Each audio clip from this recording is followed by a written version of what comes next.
Single back is Gibbs. Goff turn. Gives it to Jameer. To the end zone. Touchdown, Detroit Lions. That's the way you make a statement on the road on Monday night to start a football game. Straight down the field to the end zone. It is 2nd and goal from the 1. Goff out of the gun. Hands it to Montgomery. Tries the left side. Did not get in. It's going to be 3rd and goal from inside the 1. He's entitled to his opinion. He's entitled to his opinion. They say he did get in. Late call. There it is. Touchdown, Detroit Lions. Better late than never.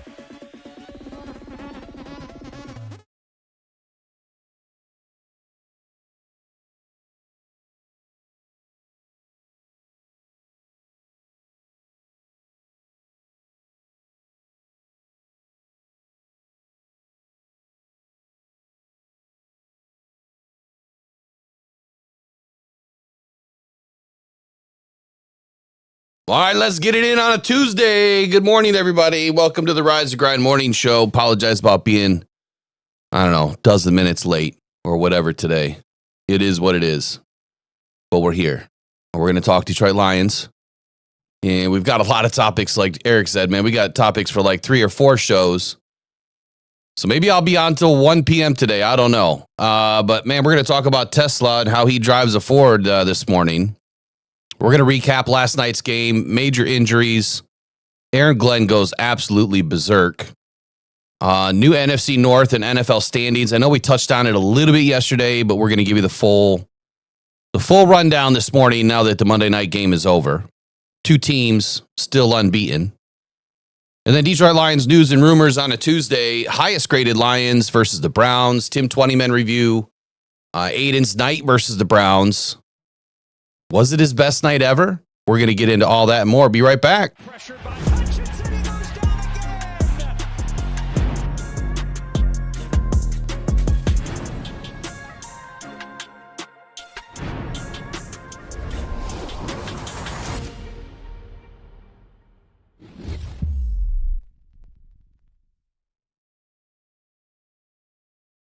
All right. Good morning, Eric. How are you, buddy? Fantastic.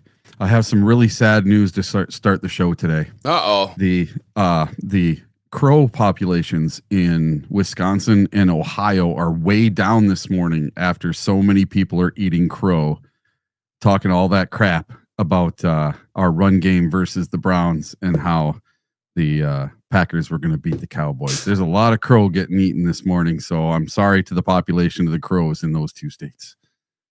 I'm still trying to finish my plate of Raven, man. Like, yeah. That's hilarious. That was pretty good. That's a lot better than that crow we had to eat before. Give me 1 sec. I got to respond to something I totally missed in the chat last night.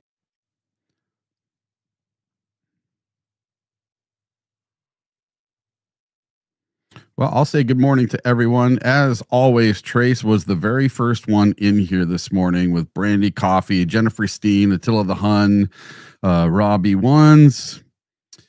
Let's see, Lions fan 76, Ornery U of M Dad, Nick P, John Deshawn, Nick P, Detroit Grit. Let's see who else. Oh, Carol Besh is in this morning. Good morning. James Hillman, Jay Cruzen, Mike P. We got a few people in here this morning. Whole bunch of our regulars. I don't see any no new ones today, but Bo Booth is back in. Big Papa, haven't seen that one before. He was in. Adam Gikowski. Yeah, he was in. He actually joined. I believe he joined our membership too, right? Oh, nope, not on here. But Adam Gikowski is in. Let's see, and Brian Brady. So that's just about everybody in this morning. Kevin Barr just made it in, and David Napier. So. Good to see all you guys today. Lots of regulars in the chat this morning. Yeah, it's going to be a light crew for a little bit because we're so damn late. I'm sure the alert went out at 7:15 and you're 30 minutes late. So my bad. I didn't realize I scheduled it for a quarter to 8. I was up late last night trying to get some stuff done, and I was half asleep in this chair. So my bad. Long day yesterday. I kept telling myself to go to bed, and it didn't happen. So I had to do that halfway through the the Browns, or not the Browns, but the Bengals Denver game. I got to halftime and I said, "That's it. I got to go to bed." Yeah. Not me, man. I fall asleep in my recliner way too much, but I kind of have to because of the way my back's all screwed up. So even though we have that bed that moves, and adjusts. Oh, really? It just doesn't adjust well enough for me. Yeah. No, it's time for me to get another mattress. I think I've bought 2 or 3 mattresses in the last 5-6 years, and they just don't work for me, man. It's time for a purple. I'm telling you, I have I have 2 purples, 2 different ones. I have the Queen level 4 and the Queen level 3. Oh, I love them.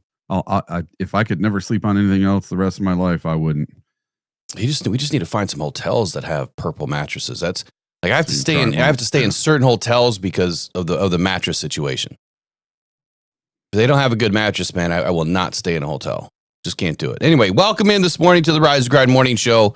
If you guys are interested in following your Detroit Lions 2025 season to the Super Bowl, we've got a mix of NFL stories all year long. Detroit Lions stuff each and every day. Do us that favor, man. Follow along with us. Our ride to 10K is going to be over here real soon, but you've definitely found the right place if you want to get factual-based information. No clickbait. We're not going to make up a bunch of lies and stuff like that and feed you, crap. So hit that subscribe button, man. Turn on the notifications. That does help you get, information from us when we are going live or when new videos drop. And I just got to say, man, it's such a unique season already. The way that it started, Eric, and where we are now at the end of the first quarter, which the end of the first quarter report for me will come out today. I was working on it yesterday, just couldn't get it quite finished. Partly because I go way too deep into crap. You know what I mean? Like I get too far off into the analytics and the stats. And then I try to frame it into a story, and it's kind of tough to frame it all into a story sometimes. But that'll come out today. But end of the first quarter, I guess my first question to everybody, and you, Eric, is: are you happy at 3-1? I am. And that's what I predicted. Now, I predicted it a little bit differently. I thought we were going to beat the Packers. I thought we were going to lose to Baltimore because Baltimore has been this perennial powerhouse. So my prediction so far is right dead on. I had us going 3-1 through 4 games.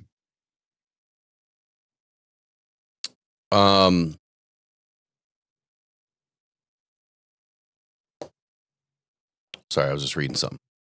Yeah, yep. So I'm happy too with where we ended up. I thought we'd be 4-0. I never thought for 1 minute that we would lose to the Packers because now you look at, just look at who they are right now. They're not the team that everyone was trying to say who they were, right? After week 1 of beating the Lions. But you know what? I'm going to take that as a lot of respect for the Detroit Lions because had it been any other season, had it been 5 years ago, 6 years ago, or seasons ago, that was just a normal game that the Packers won and they're not going to win the Super Bowl. You know what I mean? But they just took down the Detroit Lions. Like it's different saying that today than it was in 2020. It's different saying that today than even 2022 when the Lions went in and beat them at, week 18. The Lions are a different team and they're finally starting to gain, I think, a little bit of respect around the national media. I don't know how many years you have to play at a high level to finally gain some respect. It seems like the Jaguars, for instance, they have a pretty good defense right now, and they're getting a ton of respect. The Lions would have never have received any respect that early in something that they're doing. At least they're doing okay on one side of the football, right? We would have never have received respect like that. I don't understand the hate, man. I really don't. It's been forever, ever since I have grown up watching this team, last 20 years, really paying attention to what people talk about. Not going to say that I cared when I was in my teens because I had bigger, better things like, taking care of my own stuff. But the last 20 years, you've really watched this narrative change. And it's changed really in the last 3 seasons. But this year, we're finally getting a little bit of respect. What do you think about that? Well, I like what David Napier says, that the Packers peaked in week 1, and that's what they did. They had to beat us, and we were their Super Bowl this year, and they basically said as much. And that's the way that game used to be for us. And if you sent the Detroit Lions back to Lambeau Field tomorrow, I say we win that game this time. There's no way we're losing to them twice this year. So Thanksgiving is going to be one heck of a game, and I can't wait for it. And speaking of quarters, so this first quarter, we went 3-1, and I'm looking at our next 4 games, the Bengals, the Chiefs, the Bucks, and the Vikings. And looking at those 4 teams, none of those 4 teams is an absolute powerhouse. The Bengals just got destroyed 28-3 last night. The Kansas City Chiefs, now they beat the Baltimore Ravens, but that puts them at 2-2. And the 2 games they lost, they did not look very good in. The Tampa Bay Buccaneers, they're not undefeated anymore. Now they're 3-1. They lost to the Philadelphia Eagles yesterday, and that game wasn't as close as they made it at the end. That was all garbage time. And then the Minnesota Vikings have fallen to 2-2, and they don't know what's going on with their quarterback, if they're going to stick with Wentz or if JJ McCarthy is going to be healthy anytime soon. And we're going to be coming off a bye going into that Minnesota game. So if we can go 3-1 again in the second quarter or 4-0, that would make me very happy. I don't think that we shouldn't. I mean, I absolutely believe that the Lions should be able to go 3-1. Yeah, I had us 3-1 through the second quarter, losing to the Kansas City Chiefs. Oh, you're one of those guys. Yep. I have 1 in each quarter that we lose. Yeah, I didn't do that for sure. Yeah, so I had them 13-4. You know what? I don't even remember what I put in for the second quarter, but I'll digress off of that. We'll get into the second quarter stuff probably tomorrow. Okay. Anyway, we'll touch on it a little bit. I just don't have it in front of me, so it'll take me a minute to get it all up. So let's start with this. Tesla drives a Ford. Let's just move right into sure one bit of Detroit Lions. I mean, this is a quickie. One bit of Detroit Lions news. It's pretty cool. But Eric, tell us all about Tesla drives a Ford. Yeah, the Ford family has a controlling stake in its hometown NFL team, the Detroit Lions. And one of that team's top rookies, Isaac Tesla, happens to have a last name that sounds a lot like a certain other automaker. That presented Ford with an obvious marketing opportunity, which the Blue Oval took advantage of by gifting Tesla an F-150 Lightning electric pickup truck. Tesla's electric NFL debut has caught everyone's attention, even Ford. The spokesperson, in an interview with the Detroit Free Press, said Ford is making sure that despite his last name, Tesla's wheels are undeniably Ford. And he got gifted a 2025 F-150 Lightning Platinum package, which currently starts at $87,190. So it's the all-electric version. And somewhere in here, there was a quote by him, but he's wearing a shirt that says Tesla drives a Ford, ready, set, go. So it's pretty darn cool. And he says, growing up, I always dreamed of playing at Ford Field, and now that I'm in the league, it feels full circle. I've been a Ford fan my whole life, and I'm excited to be driving my new Ford F-150 Lightning.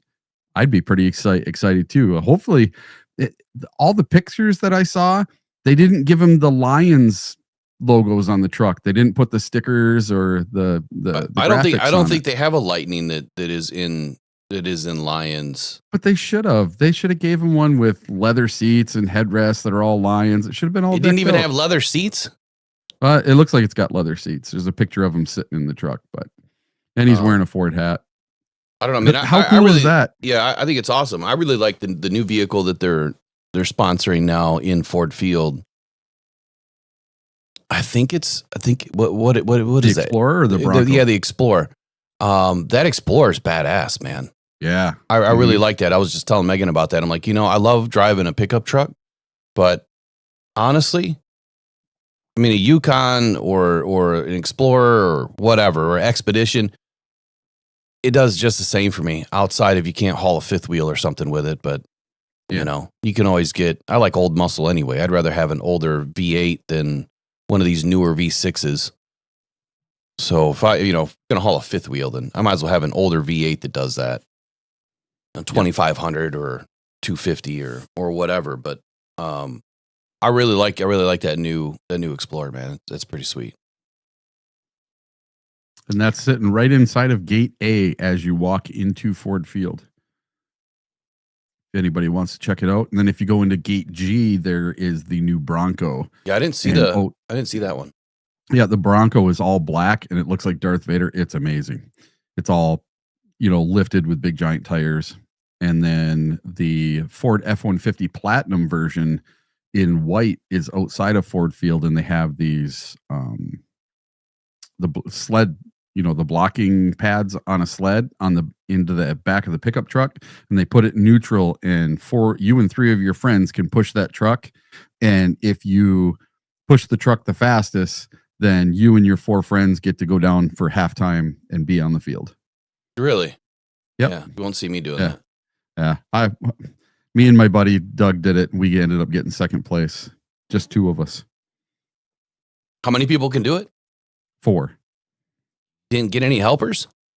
And a group of 4 guys got it though. You should have asked the crowd to jump in, man. Yeah. All right, let's recap last night. So Monday Night Football, doubleheader last night. I feel kind of bad because I put a post up on the old X machine, and I said, man, Miami's field is just terrible. I said, NFL, you're gonna get people injured. Like, there's no way that they should be. I've never seen them play on a field like that, where they've layered the sod in and it's got ridges, where they're separated. I've never seen an NFL team in the United States play on such a crappy field, ever. And then what happens? Tyreek Hill completely wasted his knee. I bet you that he's probably done, like career-wise done. Well, he's done for the year, but he could be done career-wise. How long has he been playing? Like 10 years now? 10 seasons or something crazy? Yeah. This is going to be a tough one to come back from. And it was gruesome I'll say this, it was gruesome to watch. His leg went the wrong way. I didn't actually see the injury. I saw the after effect. I didn't see it happen. I was down here working. But he's been in the league since 2016.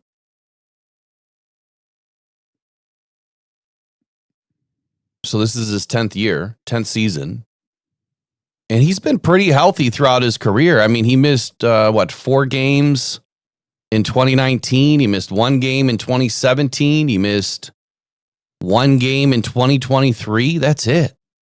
Like, this dude has been pretty solid throughout his career. Mm-hmm. And now his knee is completely shredded.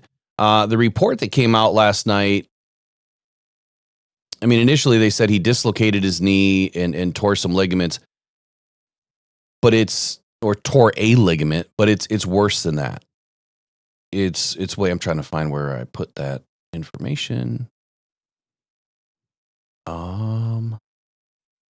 Hold on.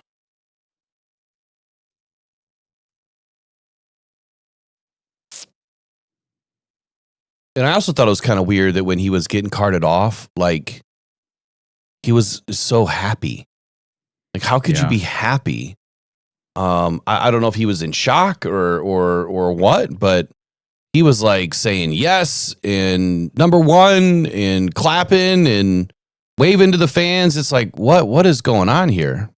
I've never seen a player happy that they just completely tore their knee apart. Anyway, the injury, they later determined it was a dislocated knee, happened in the 3rd quarter. It was on a 10-yard pass along the sideline. and Malachi Moore grabbed him by the left leg to tackle him, and then the leg twisted into an unnatural position. Obviously, he went right to the hospital. He's having surgery this morning. Oh man, just a look on his face when he goes down, it says it all.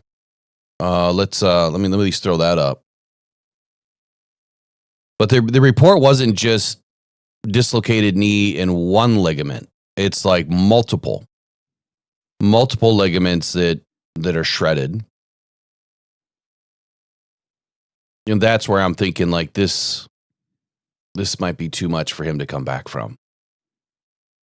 It's really unfortunate. I like Tyreek, and there was a lot of conversation, kind of floating around over the last few days or few weeks, excuse me, about him potentially getting traded somewhere. That he's wanted out of Miami this whole time, and now you got to deal with this. Pretty gruesome stuff. Let me try to get this. Let me get this thrown up on the. And Adam, this is from Adam Schefter 1 hour ago. More about Tyreek Hill tearing multiple ligaments in his knee, including his ACL, on top of his knee dislocation. He is still at the hospital and will undergo surgery later today. Injuries suck in this league, man. It's not if, it's when. It's gonna happen. We're gonna talk a little bit about another team that is dealing with some injuries too. That on the scheduled report today, we don't have much on the scheduled report. Got a little bit.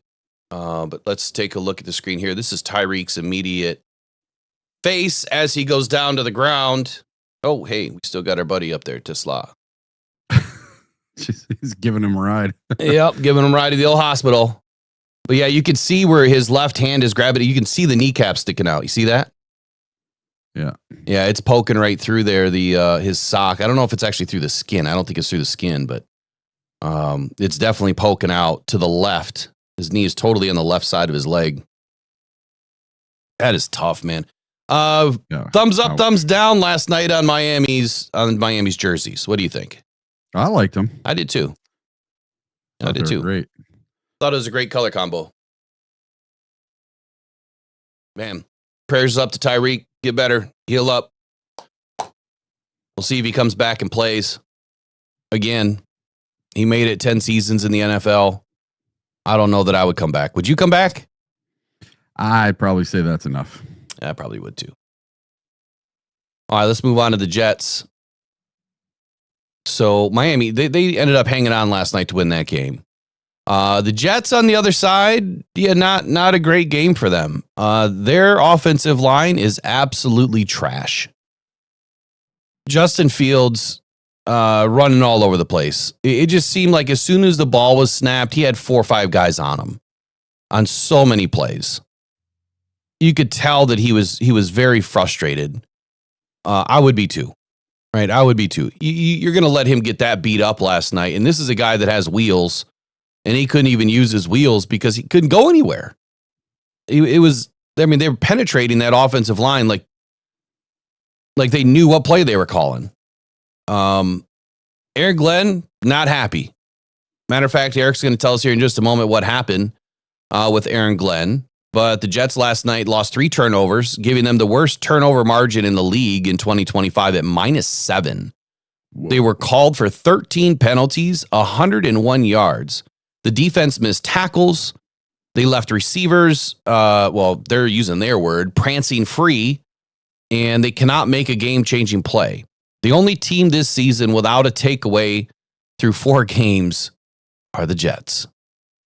New York is the only team in the past 20 seasons to start 0-4 with 0 forced turnovers.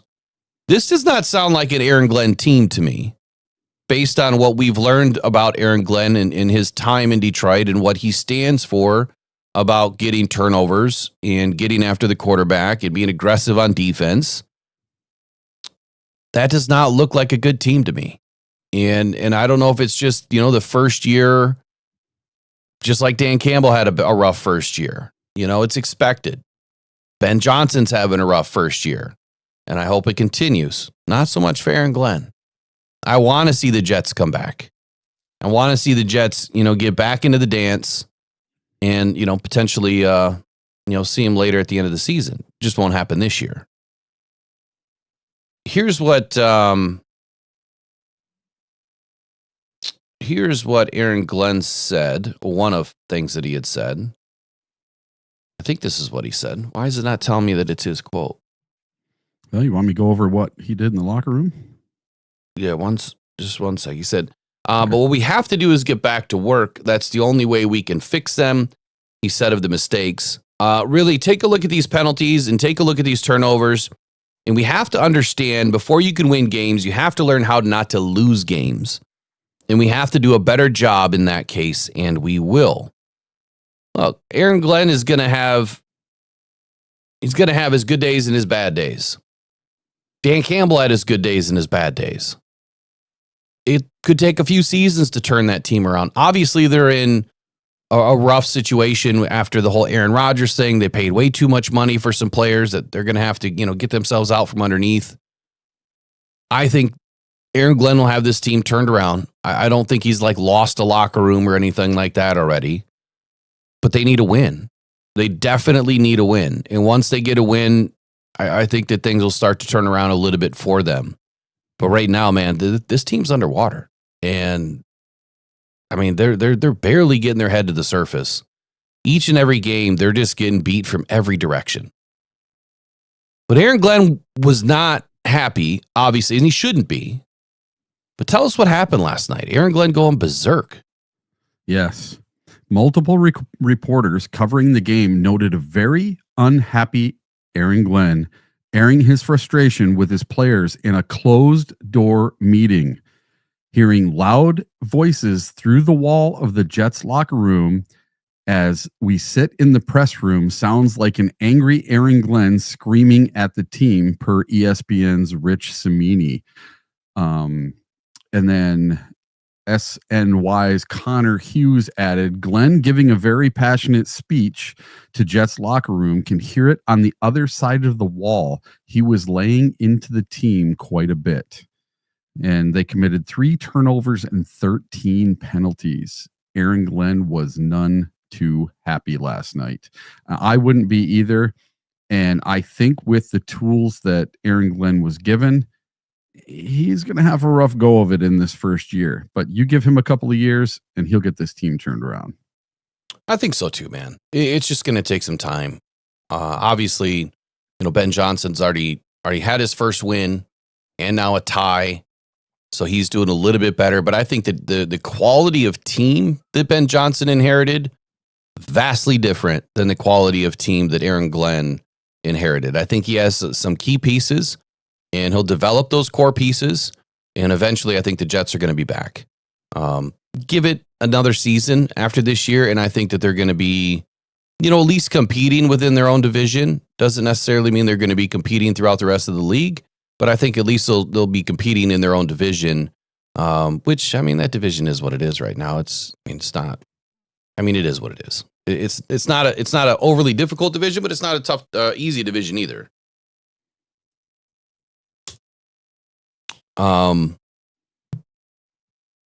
Which reminds me, NFC stand. I'm sorry. You got the Dolphins, right? You have the Patriots. And you've got the Bills. So you've got the Bills that are the only team that you have to beat. And I think the Patriots and the Dolphins are manageable right now. The Jets shouldn't be where they are. So when I say it's not an overly difficult division and it's not an easy division, the Bills are the team to beat. That's the only team to beat in that division right now. Speaking of divisions though, like I was saying, let's kind of walk through some NFC North and NFL standings. Obviously, we know that the Lions are back on top. Right now, the NFC North, that feels good. Let's start with the AFC. The Bills are the only undefeated team in the AFC right now at 4-0. In the AFC East, then you have the Patriots, the Dolphins, and the Jets. Jets still 0-4. And I believe the Jets and the Titans are the only unbeaten teams, and the Saints in the entire league. So there's still 3 unbeatens and there's 2 undefeateds. I don't know where we were last year with unbeatens and undefeateds. I'm pretty sure we had undefeateds, but unbeatens. I don't know if we went this far, into the season to not have each team have a win. Chargers right now on top of the AFC West, 3-1. Chiefs right behind them at 2-2. Yeah, we've been hearing that the Chiefs, are kind of climbing their way back into it, starting to look a little bit better. They still have some players that need to get back onto that squad or come back, after the suspensions. I don't know if the Chiefs have it this year. I really don't. I think that's the Chargers division this year. Steelers at 3-1 is a bit surprising, but the Bengals are not the Bengals. The Ravens are definitely not the Ravens. They look terrible. The Browns are the Browns. They're always going to be the Browns. AFC South, the Colts, the team that I figured would be on top. They are on top at 3-1. The Jags, the surprise team of the season right now, at 3-1, tied at the top of the AFC South. And if the NFC, Eagles, the only unbeaten here in the NFC East on top. Commanders behind them at 2-2. NFC West, I don't even know how the 49ers are winning football games. I really don't get it. They're 3-1. The Seahawks are 3-1. The Rams are 3-1. The NFC West and the NFC North are the two toughest divisions in this league, from my opinion. Obviously, the Bears, they've got a long way to go. The Vikings are in trouble. The Packers, they're swimming. But who are they? Are they the team that they were in week 1? Maybe not. But at 2-1-1, that gave the Lions a half a game lead. We don't own the tiebreaker yet. We will get one. But the Lions are at 3-1 on top of the North. NFC South, Tampa Bay Bucks. They're at 3-1. Falcons at 2-2. So that is your update around the league. And then I would like to go into the scheduled report. But before I do that, Eric, any comments on standings? Yeah. So you're talking about the division leaders in the NFL right now, and we are playing. We still have games against a bunch of these division leaders. Mm-hmm. The Eagles, the Rams are tied for first place, mm-hmm. and then the Buccaneers in first place. So we have to play 3 out of the 4 first place teams in the NFC still. We got one heck of a schedule. I don't know how the NFL schedule makers were able to put this together that we get to play every really good team this year. But that's just the way it works, man. Fireworks. It's just the way it works. Some fireworks.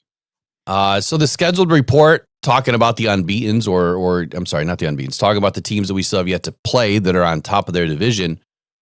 Well, I wanted to take a look at the Tampa Bay Bucks because they've been a really good team over the past few seasons. Baker Mayfield, playing incredibly well, but they're in some trouble injury-wise. I was taking a look last night. Bucky Irving, he went out of this weekend's game, and I'm not sure what the injury was. It just says that he was one of few players that sustained an injury in Sunday's loss to the Eagles. Christian Eisen, their safety, he's out. Mike Evans is out. Benjamin Morrison, their corner, was questionable before the game, and I don't believe he played, but he has a hamstring injury. Hassan Reddick is being evaluated for concussions. That was prior to the game, I believe, as well. And so he was questionable to return. I'm sorry, that was during the game. He was questionable to return during the game. Greg Gaines, defensive tackle, he was doubtful to return. He suffered a pec injury. So there's one that's probably not coming back for a few weeks, if at all. Rashad Wisdom, their other safety, he was ruled out of the game with a quad injury. And if that's anything like what DJ Readers had to go through, that's the rest of the season. Jamel Dean, their best corner, suffered a hip and a groin injury against the Eagles. So they've got some problems. That's 1, 2, 3, 4, 5 players that left the game. 6 players that left the game, and Mike Evans is still out, still battling. Prior to that, September 23rd, their tight end, Ko Keith, he's done for the year on IR, or at least he's done for 4 weeks. Clyde Cansey's done. Expected to miss the rest of the regular season. That's a big loss. Offensive tackle Luke Godecki, He's on injured reserve now as of September 18th. Cody Mauch, their guard that they just drafted a couple of seasons ago, he's on IR with a knee. I'm not sure that if he has a chance to return or not. Jaden Smith, wide receiver, he's also on injured reserve. Jalen McMillan, wide receiver, he's also, and that was back in August, had a neck injury, and he's designated to return at some point. So a lot of injuries for the Bucs. A lot of injuries. They're not the same team that they were last season. And with all these injuries creeping up, we have the Bucs in what, 2 weeks? 3 weeks? Week 7? Right? I think Yeah, Monday night. Yeah, it's week 7, I believe. Yeah, just right before our bye. Right before we go on the bye week. So if they don't get healthy over the next few weeks, talking about having to play some of the hardest teams in the league, well, we remember the NFL is a little bit about luck, right? And we don't want players to be injured. Of course not. But that's kind of part of the luck. That if players are not able to suit up and you're going up against a team that doesn't have all of their ammo, you could take advantage of them. And that's where the luck comes in. Obviously, we want all these guys to get healthy. We'd rather play the teams at their best. And that really, that's the meter, right? That's how you identify how good you are, is playing everybody at their best. We'll see what happens. But that's it for the scheduled report, unless there's anything else you wanted to add to it. Well, I'm just looking at the Philadelphia Eagles and Tampa Bay Buccaneers game here. And I noticed something. You were talking about injuries, and I'm wondering if any of them are to any of their offensive linemen, wondering what we could get for sacks and stuff. Well, the Philadelphia for Tampa Eagles, Bay or for the Eagles? Well, for Philadelphia, they had 2 sacks against the Tampa Bay Buccaneers, and the Tampa Bay Buccaneers answered back with 2 sacks of their own by Vita Vea. Mm-hmm. So once again, Vita Vea is going to be a problem when we play him. Always has been. Yep. Always. Dude is as tough as they come, man. Yeah. If I was a Bucs fan, he would probably be my favorite player. And then that new rookie, Emeka Egbuka, wow, I'm glad I drafted him in fantasy football. He is good. Good. He might end up being the rookie of the year, I'm guessing, so far anyway. He could be. He absolutely could be. Matter of fact, let me go back and find that. I had something on him today. So to go along with this, the Buccaneers suffering a ton of injuries on Sunday versus the Eagles, 31-25 loss, but the Bucs were down early 21-3. And despite that comeback, including Baker Mayfield just uncorking a couple of deep shots, 77 yards to Egbuka and 72 to Bucky Irving, who's now injured, both for TDs. This Ohio State receiver, man, is special. Like, this guy might be one of the best receivers out of this draft. Might be the best receiver out of this draft. And then their kicker, man, Chase McLaughlin, drilled a 65-yarder. And then also added a 58-yarder like it was just a chip shot. Wasn't enough to beat the Eagles. But they got some players, man. They got a nice kicker over there. I don't know anything about Chase McLaughlin. I have no idea how long he's been in the league. But a 65-yarder just seems like it's no big deal anymore. I mean, our guy, Bates, what did he add? A 58-yarder this weekend? Yes. 58. And that looked like it was good from 68. Well, the one they let him attempt at the 67-yarder in the first half against Baltimore, I think if that would have been indoors, that might have went in. He definitely just pushed that way. It went straight left. He pushed that one. Yeah. And the one but that he made, definitely had the leg. Yeah, definitely. The one that he made this weekend, talk about Jake Bates. Yep. He kind of faded that. So it was going right, and then it came right back, between the uprights. And we see kickers do that often. It's done by purpose for some of these guys. It's crazy what they can do with the ball and the spin. And I'll bring you back to 8th grade science. Bernoulli's principle, right? You guys don't remember what Bernoulli's principle is? No. Oh, wow. Okay. Oh, that's that one that Brad talked about, isn't it? Who? Brad Holmes? No. No? Okay. No. So Bernoulli's principle is something that I learned, believe it or not, I did not learn it in science class. I learned it when I was pitching. And it helped catapult my speedball. I went from 82 to 92 in a year. In my cutters, I mean, everything that I was throwing, especially using Bernoulli's principle, it helped me. But what it is it's the flow of like fluid or air to increase velocity, and it decreases in pressure. So if you're trying to throw a hold on here. Let me get you a good example.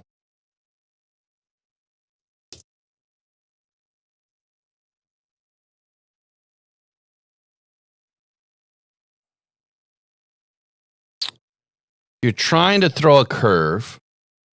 So I never really threw a slider. But if you're trying to throw a curve and you're trying to cut it, right? You're trying to cut it to give it that spin. And that spin, when it rotates, right, and the air goes over, it actually pulls it back to the left. So when I had to learn Bernoulli's principle, it was taught to me by a pitching coach. Why he brought this up, I don't know, but back then I didn't. But it made sense later because he was trying to get me to understand how the air works against the object and what it actually does to the ball. And as you pick up speed, you get those nice late breaking curveballs that I had that would cover about a 6 foot wide. I mean, mine would break behind the batter's back to the left side of the plate. They hated me. Batters hated me. That's back when I was good and could actually do things. But Bernoulli's principle, yeah, you're off the wall topic of the day. Awesome. Yeah, it's boring. But anyway. It's highly boring. Unless you're a pitcher, it's boring, right? Unless you're in science, it's boring. And I sucked at science. I just knew Bernoulli's principle. So Detroit Lions news and rumors is going to be up here next. Schedule report we already went through. Let's get through some of the highest graded Lions and Browns of the week. We've got the Tim 20-man report, Aiden's night versus the Browns, a little bit of Lions media review. Colin Cowherd had some things to say about the Detroit Lions. We're going to get into all that when we get back. It's game time, Detroit, and you found the right place for the latest Detroit Lions news. So hop on in and take the ride to Super Bowl 60 with Rocked On Detroit Lions. Join Will Rock, Eric Rintamaki, and Riley O'Brien today on the Rise and Grind Morning Show. Good morning.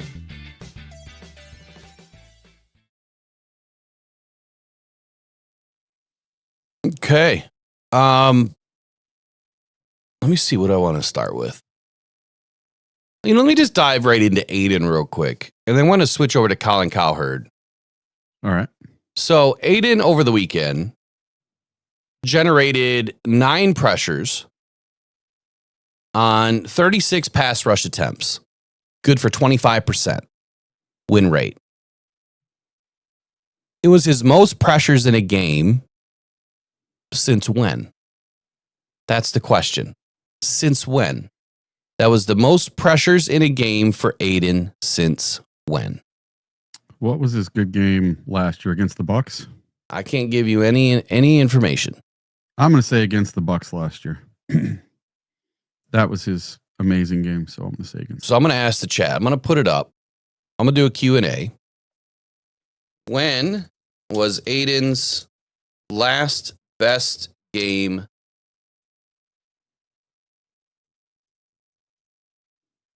with more than or equal to 9 pressures? There you go. That's your Q&A. That's your question of the day. Let us know in the comments below. And don't forget, when the live show is done, man, we could really use your help in an area, and that is getting comments. I used to get hundreds of comments. And it seems like the more and more we do live shows, the less and less we get comments because everyone's putting their comments in the live stream and not after the live stream. So that would really help us out if you guys would just throw a couple of things in there for us. Help us out big time. Would appreciate it. So Attila the Hun says Tampa Bay last year, agreeing with you, Eric. And Dale just joined the Lions faithful. Welcome in, Dale. Appreciate you, man. Hey. Right on. You're going to love it. It would help if I knew where all my... I got to get used to this board. I don't know where everything is. There we go. I'm loving it. Thanks, Dale. Appreciate you, man. There we go. All right. Dallas says Kevin Barr. All right. Moving forward, I'll come right back to that. So he also sacked Joe Flacco twice, including a strip sack in week 3. Hutchinson recorded 5 pressures on 17 pass rush attempts against the Browns. Right tackle Cornelius Lucas. So if you remember yesterday, I said I was going to look in and kind of dig in, like, where were all of his opportunities? So Cornelius Lucas obviously filling in. He was second team. He filled in this weekend for the Browns.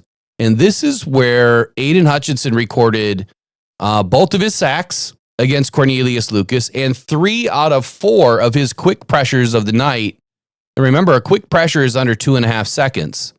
So he really took advantage of Cornelius Lucas in this game, which is what we would expect, right? If Aiden is going up against a guy that, if you're not a starter, you're not a starter, right? If you're Cornelius Lucas, you're not a great football player. I mean, he was never really that great in Detroit. So if you don't beat up on those guys, and if you don't take advantage of the situation, we would have more questions, about Aiden. So it was good to see Aiden, do what he was supposed to do in this game. The answer to the question, Aiden generating 9 pressures on 36 attempts, 25% win rate in week 4, was the most pressures that he had in a game since week 4 of last season. Week 4 of last season, which was what game was that? Atlanta? Arizona. Arizona was week 3, yeah. Atlanta. We didn't play Atlanta last year, did we? Didn't we? Wasn't it Tampa? It was Rams, Tampa. Tampa was game 2 because we lost. Oh, that's right. Yep. And then week 3 was at Arizona. And then week 4, I thought we played Atlanta. And then week 5, we played Dallas. And that's when Hutch broke his leg. Or am I Seattle? Totally wrong? The game that you brought me to. Oh, Seattle. Oh, Seattle. Yeah. That game. Seattle. 42-29. That was my favorite game I've ever been to in my entire life. No, you saw me, man. I was freaking out at the end of that game. Yeah. I thought it was coming. I thought that these refs were coming. We're going to just snatch it out of us, man. Take that victory away. Yeah, so week 4 against Seattle last year is when Aiden had his last best game since what he was able to do this past weekend against the old Brownies. One more thing, and then we'll get into Colin Cowherd. And I am going to pay attention, so we are going to watch. Is Aiden? Back to Aiden. We'll continue to follow through with him each week. But man, the Swartz was not with the Swartz this last weekend with the Browns. Talking about the former coach of the Detroit Lions, former head coach Jahmyr Gibbs. Man, put up 91 yards against the Browns. And if you remember before the game, John Morton casually comes to the mic and just says, "You know what? I don't feel like the Browns have seen a run game like we have." Right, or whatever his quote was. So paraphrasing. And then he's entitled to his opinion. Myles Garrett comes to the mic and says he's entitled to his opinion. Thinking that we're going to lose, right? Or that we're not going to be able to beat up on the Browns, that their defensive line is too good, and that John Morton is entitled to his opinion. And it wasn't going to happen, right? He absolutely did not have any respect for what the Lions could do, and they did it. 91 yards for Jahmyr Gibbs. Get this. the Cleveland Browns defense up until this game allowed just 128 yards on the ground to all running backs. And Jahmyr Gibbs was just 40 some odd yards shy or whatever, about 40 yards shy of beating all 3 games. So congratulations to Jahmyr Gibbs and obviously John Morton for calling his shot. But I don't think he was really calling his shot. I think he was just letting them know this is not what you've seen before. Comments, statements, questions? Yeah, I loved all. That's what I was talking about in the opener today. All Myles Garrett, Jim Schwartz, the coach for the Cleveland Browns, the whole Browns defense. They had a big giant plate of crow waiting for them when they got back to Ohio yesterday. I'm telling you, they did not think that the Detroit Lions were going to come in and run the ball and run the ball and run the ball and run the ball and run the ball and run the ball some more. They didn't think it was going to happen. They thought, oh, we'll stop them 2 or 3 times. That's it. They'll give up on the run game. They'll go to the passing game only. No. Morton was a mastermind. He was mixing in the pass, mixing in the run. And I don't know what the final stats were for run and pass, but at one point it was dead even. It was like 20 runs to 20 passes. And a couple of those series, he went 3 rushes in a row against the Browns. I think he was out to prove a point. You have not seen a running game like the Detroit Lions. And they hadn't. Yeah, and my only argument to that for John Morton is that the times that he was doing that, we were off the field. Right? A play later. You know, when he was trying to push the ball on the ground, we would go 3 and out, 4 and out, 5 and out. I don't think he really proved his point with that. Just my take. I don't think he really proved his point with that. I do think that was a little reckless, and I do still think that the play calling after turnovers is a little bit suspect. And I know there's some people out there that disagree with me, but man, stats just don't lie, and neither does the tape. If you disagree, Eric, do you think that we're capitalizing on turnovers? I think we did in this game. We scored 17 points off of turnovers in this game. In this game, take away that 17 points. What's the score? Hold on. It's not as impressive. It's 17 points. We win 17-10. That's not quite as impressive if we don't get those 3 turnovers and get those 17 points. Now, I do agree this could have been an absolute snobber knocker, blow them out of the water 65-10. It really could have been. Why we took our foot off the pedal sometimes, I don't understand, but this game was well under control pretty much the entire game. And when I'm in the stands, the Browns go down, they score on their opening drive. I take a picture of the score, and I always take a picture of the score and I put up on social media. And I can't remember exactly what I wrote. I wrote, okay, we'll spot them 7. Here we go. And, I get hundreds and hundreds of comments on it. And I was not worried when we were down 7-0. Now, if we would have been down 10-0, down 2 scores, then I might have started to get a little bit worried. But I was never, ever worried in this entire game. So everybody that was watching that game, did you guys get worried when we were in this game? Did you ever have that feeling of doubt creeping into your gut saying, oh man, the Lions are going to lose this game to the Browns? Not once did I feel that way, even after they went down and scored on that initial opening drive.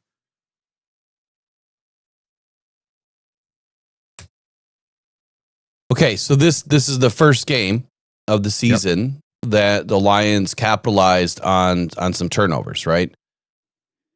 If I were to go through each one real quick, on the first one, the interception, the Lions get a field goal.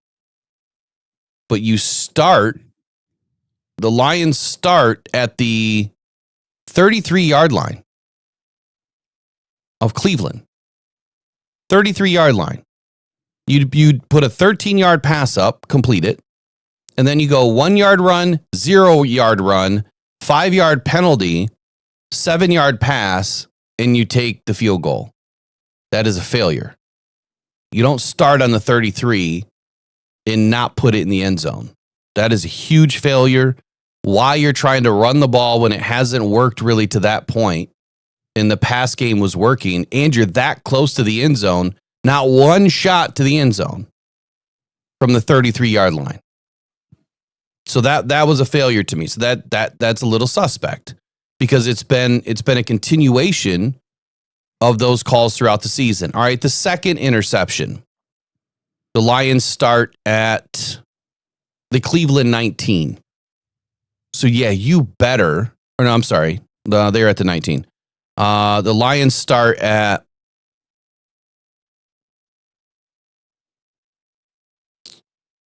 where were we?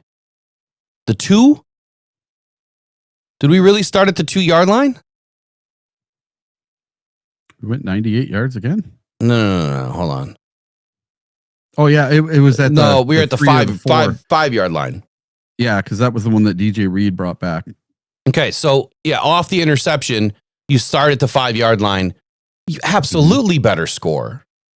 Okay, so there's a difference here for me. If you start at the 5, it kind of, I mean, you put that into a different tier, right? If you don't score from the 5, we got big problems, way worse than I ever thought. So you better score from that. So that's an easy one. That's a gimme. Has to be a gimme, especially with this offense. And then the other turnover was the fumble in the fourth quarter. The Lions were at the 20-yard line. Mm-hmm. Right? Again, you better score from the 20-yard line. What I'm talking about, in a lot of the turnovers that we've had where the play calling has been suspect, you're on the other side of the field and you're calling plays that have not worked. And you run the ball into the ground, it goes nowhere. And against a defense like this, when the run game was not working to that point in the beginning of the game, to me, that was poor play calling. Someone tried to tell me, well, no, that was just really good defense. No, I'm sorry. You ran a 13-yard pass and it worked just fine. You get down to the 33-yard line and then you decide to run the ball twice. The first time it goes nowhere. The second time it goes nowhere. Then you get that penalty. This is on the first one, the first turnover. And then you a 7-yard pass? That doesn't make any sense to me. When you needed 14 yards just to get a first down, why are we running 7-yard routes?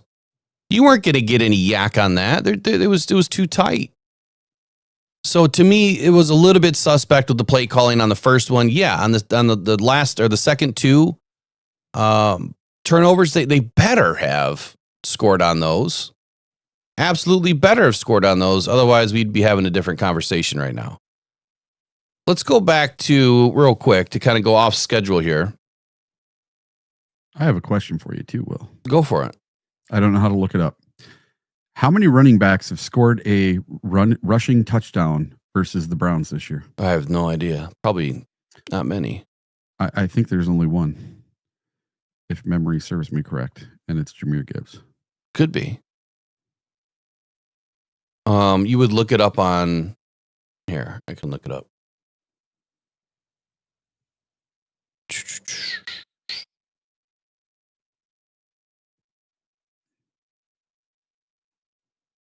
If I can find it. Help if I could type.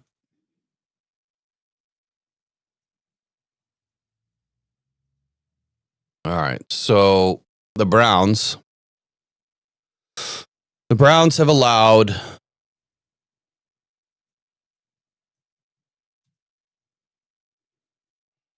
this doesn't make any sense. They allowed one to the Lions. I don't know where they're getting a half at home and a half away. Yeah, it says 2 on StatMuse. Opponents touchdowns 2. Yeah. That doesn't make any sense to me. For 2020, for 2025, they're averaging a half of a rushing touchdown per game. So someone must have scored one somewhere. Yeah. So you got Jahmyr Gibbs scoring one, and then someone else scored another one. That just shows you that. And with 91 yards, no other running back in the league through four games has done that to the Cleveland Browns. So they have not seen a running game like ours, in my opinion. All right, so if we go back to the Bears game, continuing on with the turnovers, the Lions pick up a fumble just before, I believe, the second quarter. We ended up punting. We went 3 plays and out. And so the Lions started at the Detroit 33, so we're on our side of the field. They run the ball for 1 yard. And then we have 2 straight incompletions in a row. A deep right to J-Mo. Didn't connect anywhere close. And then a short left to Amon-Ra St. Brown.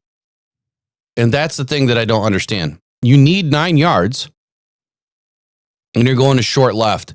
Now, I can't remember the play in my head right now, but I will tell you that when you go back and look at it, which, we'll do that this week. That'll be part of the members review this week, is we'll go back and look at all the turnovers, and you'll hear and see exactly what I'm talking about with the play calling. I feel like when we get a turnover, it just seems like we're not on script anymore, and Morton is, I don't know what he's doing. Have we capitalized on some? Absolutely. The Bears threw an interception 2 possessions later that we ended up getting a touchdown on. We went 8 plays, 67 yards. The play calling was beautiful in that series. And then the rest of the game, I don't think we had another turnover in that game. If you take a look at Green Bay Packers, I don't think we had any turnovers in that game either. I'm not. Goff. Oh, we didn't. No, we didn't pick any up. I don't believe. Yeah, no, we did not. We had 2 of them. If Anzalone could catch the ball that Jordan Love threw right in his hands, and then the very next play, the penalty, Brian right? Branch, he gets one and takes it back for a touchdown, and it's negated by a stupid holding penalty. And that's the same as when Hutch had his strip sack on Flacco the other day. He would have had 2 strip sack fumbles on Flacco in the game, if not for penalties. So those need to stop. These defensive penalties, we need to get them cleaned up. So against the Ravens, remember we pick up that fumble. It's 28-24. The Ravens fumble. Let's see, Derrick Henry up the middle. Hutchinson knocks the ball out. And then the Lions start at the Baltimore 13.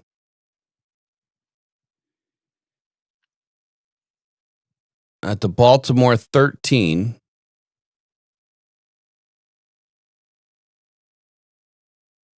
And we go 4 plays and out, 11 yards.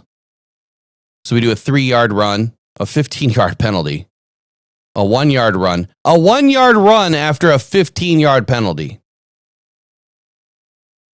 Come on. And then we go incompletion after that, and then field goal. How are you going to start at the 13 and not put it in the end zone? Now, the 15-yard penalty obviously was huge on Montgomery or on Mahogany for the face mask. That screwed things up. But why are you running the football on 2nd and 22 at the 28? That should have just been a shot at the end zone. Right? And then if you don't make that, then you run the football. You get yourself in position if need be. Then take another shot at a first down. That's just me. That's just how I am. I am not running the football on 2nd and 22. Not doing it. So there's some questionable mishandling of turnovers, in my opinion, that we're just leaving some points on the board. This last game, yeah, we put up 17. We probably could have put up 20 or more from the turnovers. I think field position matters. And in this game, you only get so many opportunities against really great teams. All I'm trying to say here is in the future, man, if you're on your, the 25-yard line and in, and you get a turnover, that's got to go to the end zone. I'd rather see him fail on 3 straight shots to the end zone and then take a field goal than to try to dink it and dunking it around. You know what I mean? That's just where I'm at. But anyway, I'll digress. Let's get into Colin Cowherd. Yeah. What did I he like have to this say? Is he giving us any respect? And then when we get back from this, I'll be reading the chat while we're listening here. Here we go. Let's talk Lions. Let's give them some credit. So there's a big difference. It's a fine line, but there is a difference between stubborn guy and guy who has a very strong self-belief. And I initially thought Dan Campbell was a little stubborn when he would always go for it on fourth because I didn't like their personnel. But now that they have really good personnel, he's self-belief guy. He's never wavered on what he does. He's go for it guy. When they went for it with a $1:56 left in the fourth quarter, 4th and 2, and despite the fact they'd run at will on Baltimore and they throw it downfield, that is self-belief. That is believing in your dudes. And they should. Again, I thought Dan was reckless in his first couple years because going for it on 4th down with average players is dumb. Detroit drafts really well. They got a great front office. Going for it last night, I would have run. I think we all thought they were going to run. But on the 2 big 4th downs, the one at the goal line, kind of the double pitch, and then they throw it over the top. So, I mean, that was really clever. Both of those caught you off guard.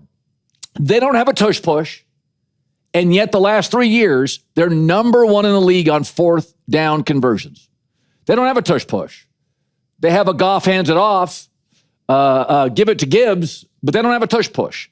So again, there's a fine line between stubborn guy and, hey, I believe in what we are. And Dan Campbell took over a very flimsy franchise. The Lions always had talent. Barry Sanders, Matt Stafford, Calvin Johnson. They always had talent. They had no identity. And so Dan came into a fault and said, we're going to be tough, relentless, and physical, and super aggressive. And again, I was like, I don't know. But going for it on 4th down, it's got a Jim Harbaugh feel to it. It's completely authentic, and he's not wavering. This is who he is, home or away, good team or bad. He's going to go for it. If you look at the best teams in this league, you almost never ask, what are they? Like the Chargers and Harbaugh, what are they? Physical, aggressive. What are the Lions? You have never asked with Dan Campbell, like, what are they? They've had bad stretches. They've had bad defenses. You always know what they are. They are hyper-aggressive. In the best days of the Ravens when they were winning Super Bowls, they were physical. You didn't want to play the Ravens. Like the Patriots would go into games. Tom Brady said it. Yeah, I didn't really love playing those teams. Those teams, you felt you were sore the next 3 days. And that's a big part, like the tush push. The Eagles, you never doubt what they are. And there's a lot of talented players in this league, but go look at the standings this morning.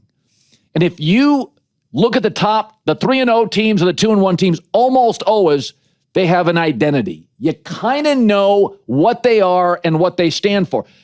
Eberflus, head coach of the Bears, what were they? They weren't even good on defense all the time.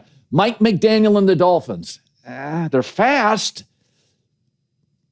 You never ask that with the Lions and Dan Campbell.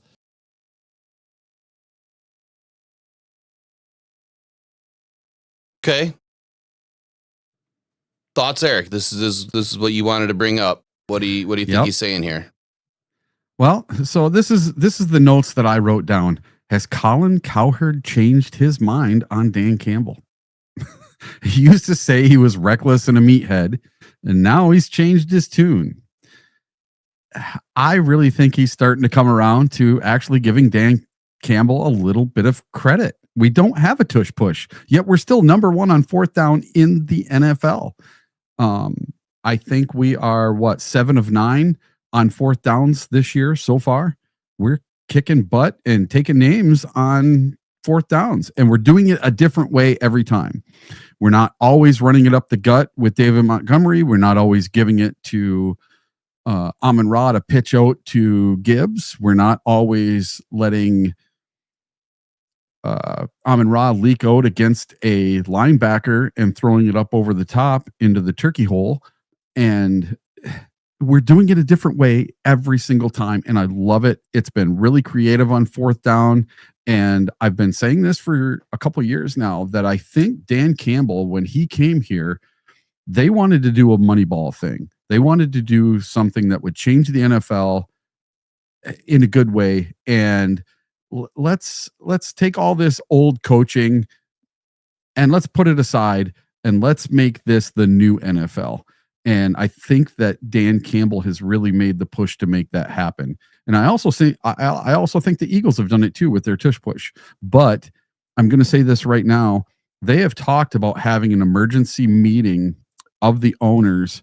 I've heard rumblings about it, to try to maybe not eliminate the tush push, but figure out a way to officiate it, because you have guys lining up incorrectly on both sides of the ball, and there's nothing they can really do about it. And it's very, very hard to throw a flag on every single person on the field on every time they line up to do the tush push. So we may see some tweaks to the tush push, and next year I can almost guarantee that they would get rid of it, because it was a pretty close vote last year to get rid of the play. And now seeing the way that they're having so much trouble officiating it, that's why I think they may get rid of it, not because of the injury aspect. But it's really nice to see that the Detroit Lions changed the mind of Colin Cowherd on Dan Campbell. That's my little rant and rave about Colin Cowherd today. All right. I've got something to add to that. A couple of things, actually.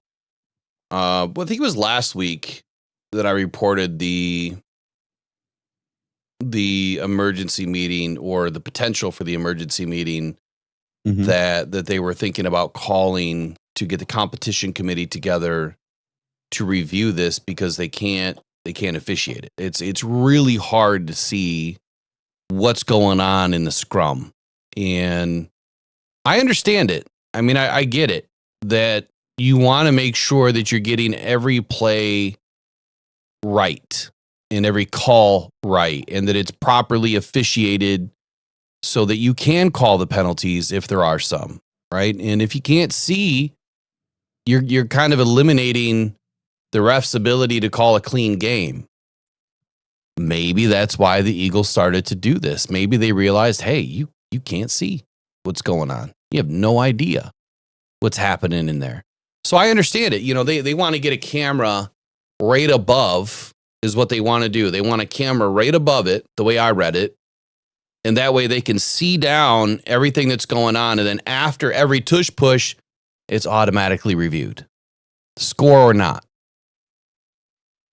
I think it makes sense, but now you're trying to get the competition committee and the NFL, the NFLPA, and everybody to agree on taking more time during the game. And even though it may be 60 seconds, to them, that's too much time, because the NFL operates in millions per minute.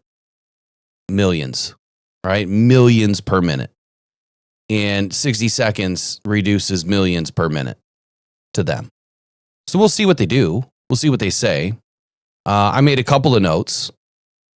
He says, Goff hands it off, but no tush push. Well, Goff also does a quarterback keeper, and he's highly successful. Matter of fact, we just ran one. Was it against the Ravens?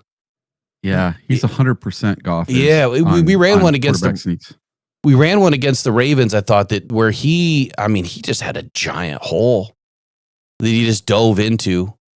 It was a beautiful play.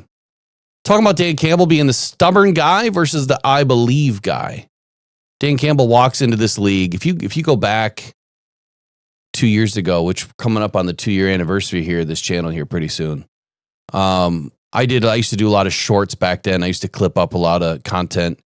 And one of my better ones was Moneyball, and how I talked about Dan Campbell and Brad Holmes, that this is the NFL version of Moneyball. They've always done things a little bit differently. And the fourth down punt versus go for it is something that if you go back, I don't know if it was 5-8 years ago, there was, I think it was a college coach, could have been a high school coach, never punted ever in like 20 years. And the stats were alarming at how much they were winning football games and what they were able to do. And so I think that dude, whoever that was, because I can't remember the guy's name now, That's the guy I believe that probably started to change the landscape a little bit of, or at least the mindscape of, hey, this could actually work at all levels. It just depends on, how you frame it out and what plays you're going to call. But Dan Campbell viewed fourth down as another opportunity. And if you trust in your team, if you feel that you have the team to go and win and you have the offensive line that the Lions do, man, why not? And they were winning more than they were losing. Now, where Dan Campbell's calling some of these plays at, certain instances in the game, 30-yard line, against the 49ers on your 30-yard, like that kind of stuff, yeah, not so much. I wouldn't be doing those. Then you have the tough, the physical, aggressive comment there by Colin. Like, that's our identity. And how he said, yeah, we had the players. We had the Matt Staffords. We had the Calvin Johnsons. We had the Barry Sanders. We had some good players, but we didn't have an identity. And so then you go back to a lot of the fans saying, oh, I'm so sick of hearing about culture. I'm so sick of hearing about identity. I'm so sick of hearing about trust the process. Well, guess what? It's September 30th, 2025 at 9:27 in the morning. How is that process, identity, and culture doing for you today? Pretty effing good, huh? Just because some people don't understand ball and how it works doesn't mean that the rest of us have to deal with, their hate or their SOL or whatever it is, and not understanding that this team just hasn't done this before. We haven't had an opportunity with the right coach, coaching staff, mentality, identity, culture, all of it. It has never been built. In all of my years of watching the Lions, it has never been built this way. You could say that maybe Wayne Fontes had a little bit of something. Honestly, I was too young to really, I would have to go back and watch and read and try to find some articles from back then. But you could say that Wayne Fontes had something. I think that team had somewhat of an identity. I think a lot of it was rooted in Barry Sanders. I think you could say Jim Caldwell probably had a little bit. He was my favorite coach since Wayne Fontes. But we've never had it like Dan Campbell. And it's not just Dan Campbell. It starts with Sheila Ham. That's where it starts from. And it starts with who she is as a person and as a leader, as a business owner. I mean, she was a very tough, competitive individual growing up. And I think she played tennis and ended up bringing like women's tennis to Harvard or something like that. I can't remember. 2 years ago, I did a piece on it. But it starts with her. And then it starts with finding the right people. They found the right people. That's why they're authentic. Like Colin Cowherd just said. The authenticity. And matter of fact, you know what? This is a perfect segue for a new soundbite that I have.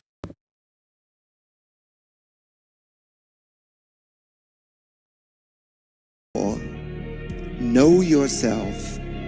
Be yourself. Authenticity is everything. There you go. Authenticity. It's everything. It absolutely has been everything for this team. They are who they are. Like them, love them, or leave them. They don't care. They're going to do what they're going to do on Sunday and Monday and Tuesday and every other day during the week. So, all right, let's move on. Anything you want to add to that? I just like hearing Colin Cowherd actually give Dan Campbell some credit for being a Super Bowl type coach. And I've been hearing rumblings all over the place about Campbell being a Super Bowl quality coach. And that was the headline of this video. So that's why I clicked on it. And it got me to thinking, is Dan Campbell a good enough coach to be a coach that can win the Super Bowl? In my eyes, I say yes. because there's a lot of people on my social media that still think he's a meathead and you're never going to win a Super Bowl with that guy as your coach. Well, I think we have the team, and I think we have the coach. I think we have the coordinators. What a different tune from week 1 to week 4. After week 1, everybody was freaking out. We need to call Frank Ragnow. We need him back at center. Glasgow sucks. Our 2 new guards are horrible. They can't communicate. Our defense couldn't even get a sack and blah, blah, blah. And it just, the world was falling after week 1. Well, now 4 weeks later, now we're 3-1. We're on top of the division. Everything's fine in my mind. So I'm loving it. And I do think that Dan Campbell is going to lead us to a Super Bowl, and it just might be this year. Oh, it's going to be this year. I think that you're going to have to go through, some tough spots to get there. The Lions have been through some pretty tough spots. 2023, on top of the world, crumbles to pieces, and you were healthy. 2024, you had everything you needed, and then they all end up on IR. But you still win a bunch of football games. You still show that you can do it. And then that crumbled to pieces pretty quickly in that game. For whatever reason, I think there's some conspiracy to it that's valid. I think that what's more valid is just the injuries were too much. And now 2025. Man, we are already like leading the league, it seems like, in injuries. We just lost, half our secondary in one game. Thankfully, the recap here on DJ Reed from yesterday is where we're going next, the Lions injury update. Before we get to that, quick update on ads. I've said this many, many, many, many times over the last, several weeks, but I want to do a quick reminder. In the first 30 minutes of the show, so it doesn't matter if we start at 8, 8:15, 8:30, doesn't matter. In the first 30 minutes, our goal is 75 likes. If we don't have enough people in, if we can't get to 75, then our next goal is the first 60 minutes. And we have to be at 75% of the crowd, the audience at that point. So if we have 100 people in, we like to see 75. So if we hit either one of those, we shut the ads off immediately. After the second option, if we don't hit, they stay on. But that doesn't mean that I won't turn them off. It doesn't mean that I won't dial it back, especially if we have guests on or we're trying to cover videos or certain topics. We will always dial it back. But to get them actually turned off, that's what we've identified with the new algorithm on what we have to do to satisfy YouTube and to not go fully ad free. I know I've mentioned this too, like that's about $6,000 or more that does not get donated if we turn ads off. Even for 1 hour, it's $6,000. So let's just hope you understand, like that's our goal. That's our goal each and every day. So I see some people at like 9:30 will say, "Oh, we got the likes." Yeah, but we didn't get it on time. That's the thing. Like I have to play the game with YouTube. They don't want us to turn ads off ever.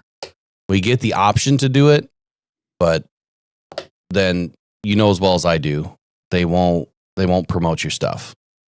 They just won't. They want you to make money. So, and then they want us to make, well, let me put it this way. They want us to make money for them, right? Because they get a ton of money for all these ads. A ton. Injury report update. So the best of the worst, right? That's what I'm calling it, I think, is the best of the worst outcomes. Yesterday I did a video called The Lucky Break for DJ Reed. After the game, during the game, we're walking to our cars after the game, and it's like, what is going on with DJ Reed? Like, what's the latest update? Didn't hear anything just yet. Dan Campbell comes to the podium and says he's going to be out a while. And then he says Terrion Arnold was a little bit better. The Terrion could be next week, probably not this week's game against the Bengals, but should be back by the next week. So that was good news. But DJ Reed was definitely, the way that Dan was talking about it, more severe. His words, more severe. And then yesterday, the update was possibly no surgery. Possibly, right? And that he could be back within 4 or 5 weeks. it's the best of the worst outcome. Because if you think about it, he's down for week 5, 6, and 7. And then we get a bye week in week 8. And I don't even think I discussed that in my video. So thankfully, we don't have a game in one of those weeks. If it goes to 5 weeks, Eric, you probably don't have the schedule up, do you? I'll just pull it up. Got it right in front of me. Do you? So how many days are between week 7 and our actual week 8 game? Okay, so it's October 21st to November 2nd. So that would be 11, 12, 13 days. Okay. So October 20th is our It's Monday night. And then the Vikings is a Sunday game? Sunday at 1, yes. So Yeah. it'd be just under 13 days total. Be 12 and a half days. So he's going to have quite a bit of time to recover. So I would say that DJ Reed's earliest game back is Vikings. Mm-hmm. Right? That's the earliest. Now I haven't seen any updates since last night. Well, if they do that technically they could put him on IR because then he would be gone. The Bengals, the Chiefs, Tampa Bay, the bye. That's 4 weeks, and then he comes back for Minnesota. Yeah, so if they're going to do IR, they're going to probably have to do it by today or tomorrow. Yep. So that's the best of the worst outcome. That's why I call it a lucky break for DJ Reed, because it was sounding like season ending in the very beginning, and then it's not. So let's just hope the dude can get back. You know, I put a lot of information into that video last night. Like DJ Reed, if you guys haven't realized, he's been one of the best corners in the league so far this season. Like top 10 level. I think top 8 actually. He's been playing great. Matter of fact, he was tied in for 1 fumble recovery and 1 interception is the top of the board for all corners, not all players, all corners. He was tied at number 1 for turnovers. I can't believe through 4 weeks we don't have one corner that doesn't have 2 interceptions. It's kind of weird. At least according to the stats that I pulled up last night, PFF, that's where he's sitting. Was at number 1, tied for number 1. Well, there's another one. You know, Terrion Arnold had his first interception as well, and that got called back for a penalty. Yeah. Yep. There's been quite a few for us. Now, you and I both, I think, agreed yesterday that we didn't feel like the Lions really needed to go out and do anything. That they did have Eric Hallett who could step in. They have Avonte Maddox and Rocky Sin. They can play all 3 positions. They have Brian Branch that they can move back down to the nickel to take over for Amik. So I think that they're okay. And Dan Campbell kind of mentioned the same thing, that they feel like they're fine with who they have, but they may need somebody for practice. Just have the security of if Hallett, comes up to the roster, then they need to fill that position on the practice squad. I was really surprised that they didn't have a couple of guys on the practice squad, in corner nickel type of position. But they've gone with versatility this year, and I think that that's the biggest reason why. When you have Avonte Maddox and Rocky Sin that can play all 3, from safety to nickel to outside to inside, all 4. Versatility is why you're seeing less players, at positions of need for most teams. So and I think we're getting lucky with these 2 injuries, him and TA, at the right time, because right now we're going into a 2-game stretch where we're going to be playing Jake Browning, who was 14 of 25 for 125 yards yesterday. And then we're going up against Patrick Mahomes, who has not been the Patrick Mahomes of the past, except for this very last game. So if we're going to have 2 of our starting corners down, this is probably the best time for it to happen versus these next 2 opponents, being the Bengals and the Chiefs, where the quarterbacks just are not lighting it up.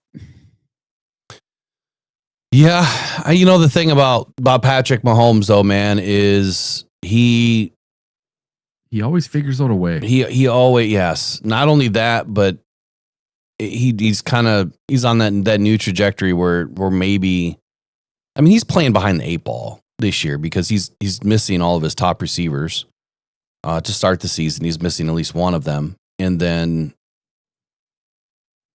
throughout injuries. Did Worthy play on Sunday? I don't think so. I don't think he did. I don't think he's back yet.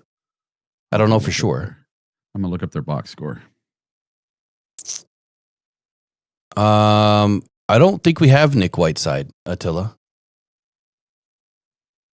I don't think we have him. No. I'm pretty sure we don't. I don't even know where he's at, to be honest with you. So to give you kind of an idea, of who's on the squad right now, to take a look at our roster, and we did this yesterday too, but looking at the practice squad, we only had or have Lauren Strickland, Eric Hallett, and that's it. That's it for secondary. That's all we have. So outside of that, so I guess the point that I'm trying to make here is it doesn't sound like the Lions are going to go spend a bunch of money and try to bring in anybody. I mean, unless, a too good of a deal comes through, maybe they won't pass it up. But I know a lot of people are thinking Stephon Gilmore. Look, he's the most experienced. He's 35 years old. I don't see that happening unless he's willing to play it at a super cheap level. I don't see that happening. The other report yesterday is Miles Frazier. This is big loss for the Lions. It sounds like Miles Frazier is not developing and may not be able to make it back this year. So last year, that was Christian Mahogany that was down for several weeks during the regular season. He was battling mono, then working his way back. And it was at this point that Dan said, oh yeah, we're feeling good about Mahogany. He'll be back soon. He's trending well. And he made it back. Miles Frazier, not so much. I do not remember what happened to Miles. Did he suffer a knee injury during preseason? Or not preseason, but during rookie OTAs camp or something? Yeah, mini camp or OTAs. He had a knee come up. Yeah, so it's quite possible he won't be back at all this year, which sucks. I just think they're gonna shelf him for the year. That's my opinion. And the same might happen to Ahmed Hassanin. If we keep going the way we're going, we may just not need to bring him back. I know people are going to probably skewer me for that little take, but our edges are getting it done right now. I'd love to get him back on the team and get him going, but who are we going to take off? Are we going to take Lacey or Wheat off? Maybe Wheat's not he's seeing very, very spotty duty, but that'd be the only one I could see us replacing right now. Because that conversation is going to come up in a couple of weeks. I don't know how long his injury settlement was for, but we're bound. I think it was at least 7 weeks that he was going to be out, and then I've also heard week 12. Yeah. So who knows? And a little tidbit: Xavier Worthy did play.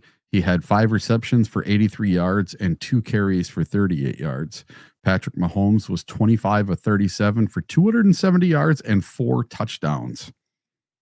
So Patrick Mahomes is back on track.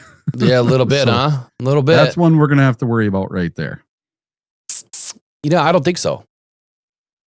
I really don't. I think that in this game, you're going to do exactly what you did against Lamar. That's what they're expecting. Yep. But we're going to have to switch it up just a little bit and use a different level of pressure against Mahomes. But yeah, man, we good. We're good with the edge. I still believe in the fact that Al-Qadim Muhammad, was dialed back to give Lacey and others some time to get them to develop. And not that the Lions didn't have respect for the Browns, but at the same time, I think that they were going into that game with the understanding that they were going to use a high rotation and get some guys some opportunities to get some playing time. And that's the best way to get better, man. You got to play within the scheme. You got to get some time on the field, and that's exactly what the Lions did. We'll never know if that was the exact call. Maybe someone could ask, but I'm not expecting to get that answer. So somebody brought up a really good name in the chat, and that's DJ Miller. He played for the Michigan Panthers. He was in camp with the Lions. He played in the preseason for the Lions and did okay. So that's a guy they could call. I'm sure he's still on the street. I don't think he might have even got signed back to the Panthers. Because I saw a few Lions players get signed this week to the Panthers. Uku got signed to the Michigan Panthers this week. Uku got signed where? To the Michigan Panthers. He didn't even latch on with another team? Nope. Then that tells you something, man. Yeah. So then some more seasoning. Then that really makes me question then why, we're bringing these guys into camp. You telling me that there was nobody better to bring into camp? During the summer, if Uku can't even latch on to another NFL team, because he was playing pretty well. It doesn't make any sense to me. Yeah. It really doesn't. But the DJ Miller name is quite intriguing to me. I think he could be an instant, put him on the practice squad. You don't even need to sign him. Just put him on your practice squad. If you elevate Hallett, just put him on the practice squad. All right. And there's some good insurance because he's got a lot of NFL experience as well. Who? DJ Miller. I don't know anything about the guy. Yeah, he had some really amazing games for the Michigan Panthers when I was there. I was there for one game where he had 2 interceptions and a couple of pass breakups that were just absolutely amazing. And then he did okay with the Lions in the preseason this year. So I wouldn't be surprised if we give him a call. All right. Alim McNeill update. So Dan Campbell mentioned yesterday, and I want to make sure that this is real clear. I did a video on this. I don't know what is going on with my rug this morning. I want to be real clear with this. So I got a flurry of calls yesterday. Hey, Alim McNeill's playing next week versus the Bengals. I'm like, what are you talking about? What did I miss? What rock am I living under? And I don't know where it came from, but he's not playing against the Bengals. And if he does, that would be crazy good. But the way I understood it, what Dan Campbell said yesterday is they were close on Alim McNeill, meaning starting the clock. And we've been through this, I don't know how many times last year, too many. But when you start the clock, when you open the window for a player to return, it's a 21-day window. So if they start the clock tomorrow, which I swear to goodness the Lions usually started on Wednesdays. I don't know why. But it seems like if they do start it tomorrow, he will have 21 days then from that point to get ready to make it back to the roster. And if he doesn't, then he's done for the year. So the Lions seem like they've always, I guess I shouldn't use absolutes. It seems like the Lions at times have gotten guys back after 10 days. So like if they start the clock on Wednesday, he'll miss the Bengals, but it'll be up for who's week 7? Tampa Bay? Or week 6, I mean. Week 6 is Kansas City. Kansas City. So he may miss the Bengals, but be up for Kansas City. What I think is more probable is that he would probably get in no matter what the week 7 game against Tampa Bay on Monday night. And then he gets 2 weeks to get ready and feel healthy for the rest of the season, with the bye week and the extra time down after the game. I think that it's more probable that we see him on the Monday night game. However, if they do get him back for the Kansas City game, that would be great. But he's absolutely, the window's not even open yet. You haven't seen anything yet, have you? No. So he's not playing against the Bengals. No, I would say if they do open his window starting today or tomorrow, probably either the Bucs game or the Vikings game. They usually like to let him sit through a bye week if they can, go through some walkthroughs, all that kind of stuff. And there's another player that's kind of forgotten in all this scrum, and that's Rodrigo. I thought Rodrigo was going to get his window opened way before Alim McNeill, because he's already. I've already seen him running full go. So I don't know what's going on with Rodrigo. Maybe he had a setback or something, but nobody asked about Rodrigo because our linebackers are doing so well right now. Well, you just answered the question. You just answered the problem right there. Yeah, I know. So the linebackers are playing so well. There's no reason to bring back, Rodriguez right now. Yep. It just now, yeah, he could be a great piece in special teams. There's some unique options for him, at the H-back role. But I think that Rodrigo is, as much as I like the player, if your linebackers are playing well, save that spot until and if somebody gets injured, which Zach Cunningham, he just went down. I don't have any updates on Zach Cunningham right now, but that would be a huge loss if he's going to be any sort of time. But yeah, if we do suffer a major injury, then yeah, I think that Rodrigo will be up, probably immediately. But yeah, Lee McNeill, man, I would say give it at least 2 more games. He'll probably be back for Kansas City. If not Kansas City, it'll be week 7. Here's the exact quote from Dan Campbell. We're close on Mac. There's a good chance that we may start Mac's clock this week. That's good. We want to make sure that we check all the boxes before we say that's what we are going to do for sure. But it's trending the right way. Max, he's ready to go. And I think he's tired of training. And like Dan Campbell said, man, he's done all the training. He's done absolutely everything that he can. The word that he used was special. That what Alim has put into this has been special. And I'm expecting Alim to get back and do his thing. But then again, let's temper the expectations. Every time a player comes back from a major injury like this, it's not like they're going to jump out of the box and just start wrecking games. It might take him a couple of weeks. He hasn't played any football. He's been lifting and training, and he has not hardened his body. He hasn't been taking hits. He hasn't been tackling anybody. It's going to take him a minute to get right with his defense. And the most important thing, I think, for the defensive line is timing and working together in unison and learning how to play next to somebody again. Remember, he didn't get a chance to play with Aiden all of last year after week 6 until he went out, during the Bills game. So there's some cohesion that needs to happen.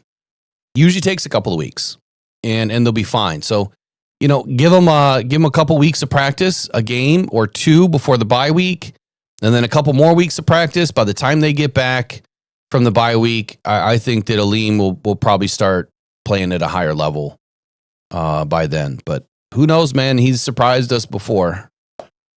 We'll see what happens. Yeah, somebody was asking about Josh Paschal too, and there's been no word on him for quite a while now. They keep pushing it back. As deeply concerning as that is, because of his history with cancer, I will say this.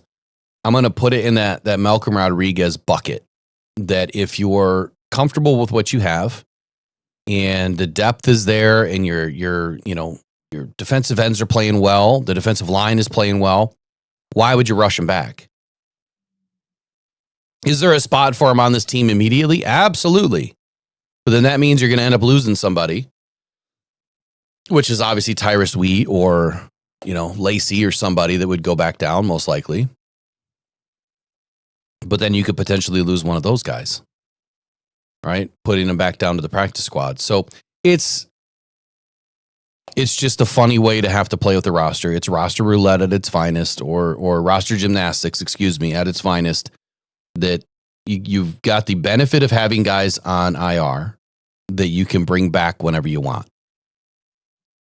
Anytime throughout the season, they can come back. So that's a good thing. We have a positive thing in the injury front, I think. It sucks that they're down. It sucks that they got injured to begin with. But now we kind of have this little honeypot, if you will, of players that can come back as opposed to players going down. So I think that's a good position to be in, especially for a late run into the playoffs, and you want to add some strength to the team at the right time, some fresh legs. I think it's a good situation to be in. So that's your injury update. We're not missing anybody, are we? I think that's just about it. Everybody in Tyrion. the chat, that's who they were asking. Oh, and then Rakestraw, Rakestraw cannot come back this year. He's on season-ending IR. But, man, wouldn't he have been an absolute asset to have right now with our 2 starting corners going down to be able to see what he can do? This is when I wish Rakestraw would have been healthy. Yeah, absolutely. I wouldn't be surprised if we take another corner next year. So Zach Cunningham, the only update that we had is he had a hamstring injury prior to the game. That's why he was out. Obviously, Daniel Thomas, he's now on IR after the broken forearm. Sione Vaki battling that groin. Taylor Decker, he's going to be carrying this shoulder thing probably through the remainder of the season. Al-Qadim Muhammad was questionable with a knee, which expecting that to dissipate with Al-Qadim Muhammad. Derek Barnes was fine with his knee. So we'll see where it all goes, man. But I think the Lions are in good shape. Do you have anything for the NFC North report today? I do, but we should start a Lions IR tracker with how many people we have on IR and who they are. Oh, yeah, it's out there. Yeah, and we can, have a number each week of how many people we have on IR just to keep track of it. So the NFC North report for today. I'm going to start with the Minnesota Vikings. The injury bug bites the Vikings offensive line once again in Ireland. Last Sunday, right tackle Brian O'Neill suffered a knee injury and left the game and did not return. O'Neill will have an MRI on his MCL today. Center Ryan Kelly also left the game and was evaluated for his second concussion in 4 games and was quickly ruled out for the rest of the game. Both O'Neill and Kelly are in serious risk of missing the next game in London this Sunday at 9:30 against the Cleveland Browns. The Cleveland Browns open up as a 4.5-point favorite because of the Vikings offensive line and then their uncertainty at quarterback. So the coach of the Vikings has said he wants to see JJ run a bunch in practice before he lets him go in a game. So it sounds like Carson Wentz is going to be your starter once again, even though he had 2 interceptions in the last game. The Bears. I forgot to tell you there's a quick little video on this one. I don't know if you could get it lined up or not. But Why don't you move on to the Packers and then I'll try to get that up. All right. So Packers coach Matt LaFleur gets ripped apart by Green Bay sports writers for trying to justify the terrible offensive sequence to end the game in overtime.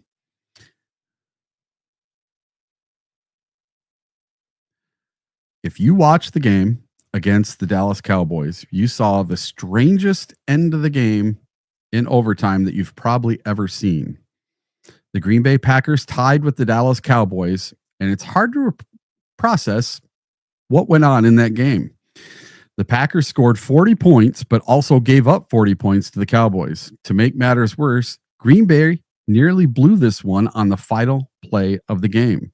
Needing a touchdown to win the game, and with seconds ticking away in overtime, the offense took its sweet time getting the ball snapped and into the air. It was absolutely mind-boggling to see them with no sense of urgency in that moment, and they're fortunate that the ball landed when it did, or the game would have ended and Dallas would have won. The Packers had 1 second left to kick a game-tying field goal, and there's a lot of people out there think that there was no time left. Asked about that terrible final play call, head coach Matt LaFleur didn't give fans anything to work with. He said, quote, "It's always a fine line you're battling. If I knew it was going to end like that, we would have gone faster." What does that mean? It's always a fine line you're battling. If I knew it was going to end like that, we would have gone faster. So imagine if they didn't give him that 1 second or 0.1 second that was left. They just let it go. The Packers would have lost, and that would have been his excuse for why they lost. If I would have known it was going to go like that, we would have gone faster. That end of that play at the end of overtime reminded me so much of the Thanksgiving game day against the Bears last year, where the Bears had an opportunity to win that game against us, and they let 26 seconds just fly off the clock with no urgency, no spiking the ball, no anything. So to me, that was a mind blower that Matt LaFleur basically didn't have much he could say, and what he did say just didn't make a whole lot of sense. All right. Doesn't make any sense. No. It just sounds like a bunch of excuses. Yeah. Could you imagine if Dan Campbell said that after a game? Our fans would lose their stuff. Yeah. And with the Bears, apparently there was a viral moment between Bears head coach Ben Johnson and the CBS sideline reporter Anita Kabalska. I can't say her last name. Started off awkward, with Johnson unable to hear her at first, but quickly turned into a strange exchange fueled by miscommunication, one that Johnson later admitted he regrets. So this is what Ben Johnson had to say afterward. I am a little disappointed with how that looks. I didn't hear very well, but that's not an excuse. What was a question I took as being told I needed to change things, which I didn't take too well. I have to be better with those going forward. Hold on. Is this what he's saying in the post game in the video that I have lined up? Yeah. Okay. Well, that little video is during halftime, and a reporter is asking him the question, saying, hey, do you need to change things up a little bit? And he took it as, she just told me I need to change things up a little bit. And he gets snippy, and you could see his face just drop, and he gets pissed. Yeah. Ben's got attitude issues. He's got a quick temper on him. He's quick. Totally changed from this smiley, happy-go-lucky guy to, I don't know, maybe it's the juice, man. Yeah. Maybe the juice is making him a little angry. They ended up coming back to win the game, Well, maybe he changed things. Yeah. Maybe he changed things up. So maybe she was right. How'd them halftime adjustments go for you, Ben Johnson? All right, let's bring him in. Let's just see how bad it went. Yeah. It's right at the very end of it. I told you it was spicy. Yeah. Can't even say it. He was being a DI, you know what? Yeah, he's being a dickbag. I'll just say it. Yeah. Yeah, that to me looked like he definitely took it the wrong way. Oh, yeah. And when you look at her face when she says, "Do you need to change things?" Yeah, she probably could have asked the question a little bit better and said, do you think there's going to be some halftime adjustments? Or are you planning on any halftime adjustments? Instead of saying, "Do you need to change things?" So maybe he's been hearing it from other people. Maybe he's been reading it online. We know that the Bears fandom is, they're ruthless, and they don't take kindly to their coaches and players, especially this early. Like, they've really gotten after Ben, rightfully so. But then again, it's his first freaking season. So not to stick up for Ben, but it's their first season. And I would be more worried about Caleb Williams than I am Ben Johnson. So, yeah, you can tell he's pissed. Yeah, I wanted to do that today just because when you see Ben Johnson's face, he's all happy and she's all happy and she's smiling. She asked that question and you just saw him get in that stance like he's getting up over and like he's puffing out his chest. And man, are you going to throw down with her, Ben? What's going on? Yeah, he did not. Yeah, he got spicy. He looked, and you could tell her, she started to back away a little bit. Like, she almost got scared there for a moment. Yeah. But yeah, Maureen made a good comment in here saying that the vocal inflection sounded like it was more of a statement than a question. Yeah, I would agree with that too.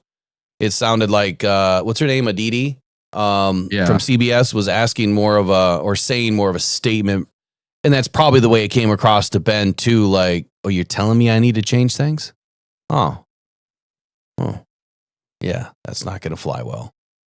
But you know what? Dan Campbell wouldn't have responded like that. Yeah. Dan would have said, yeah, probably. Yeah, we got to play better. We got to make some adjustments.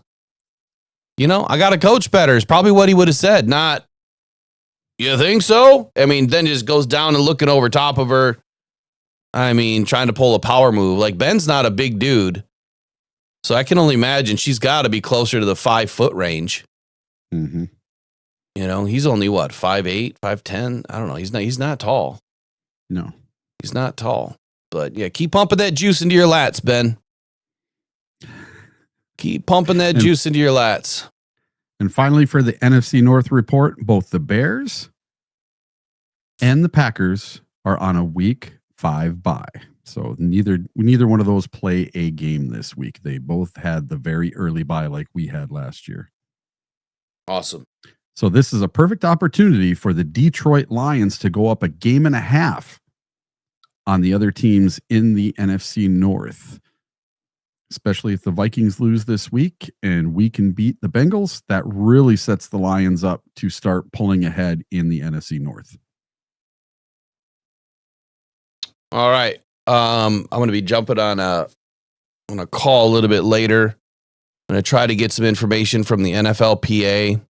I got some interesting messages yesterday asking me about the Lions filing some grievances or trying to file something against to the NFL or to the NFLPA about some of the low attempts at Aiden's knees and other players, whether it's intentional or illegal, not getting called.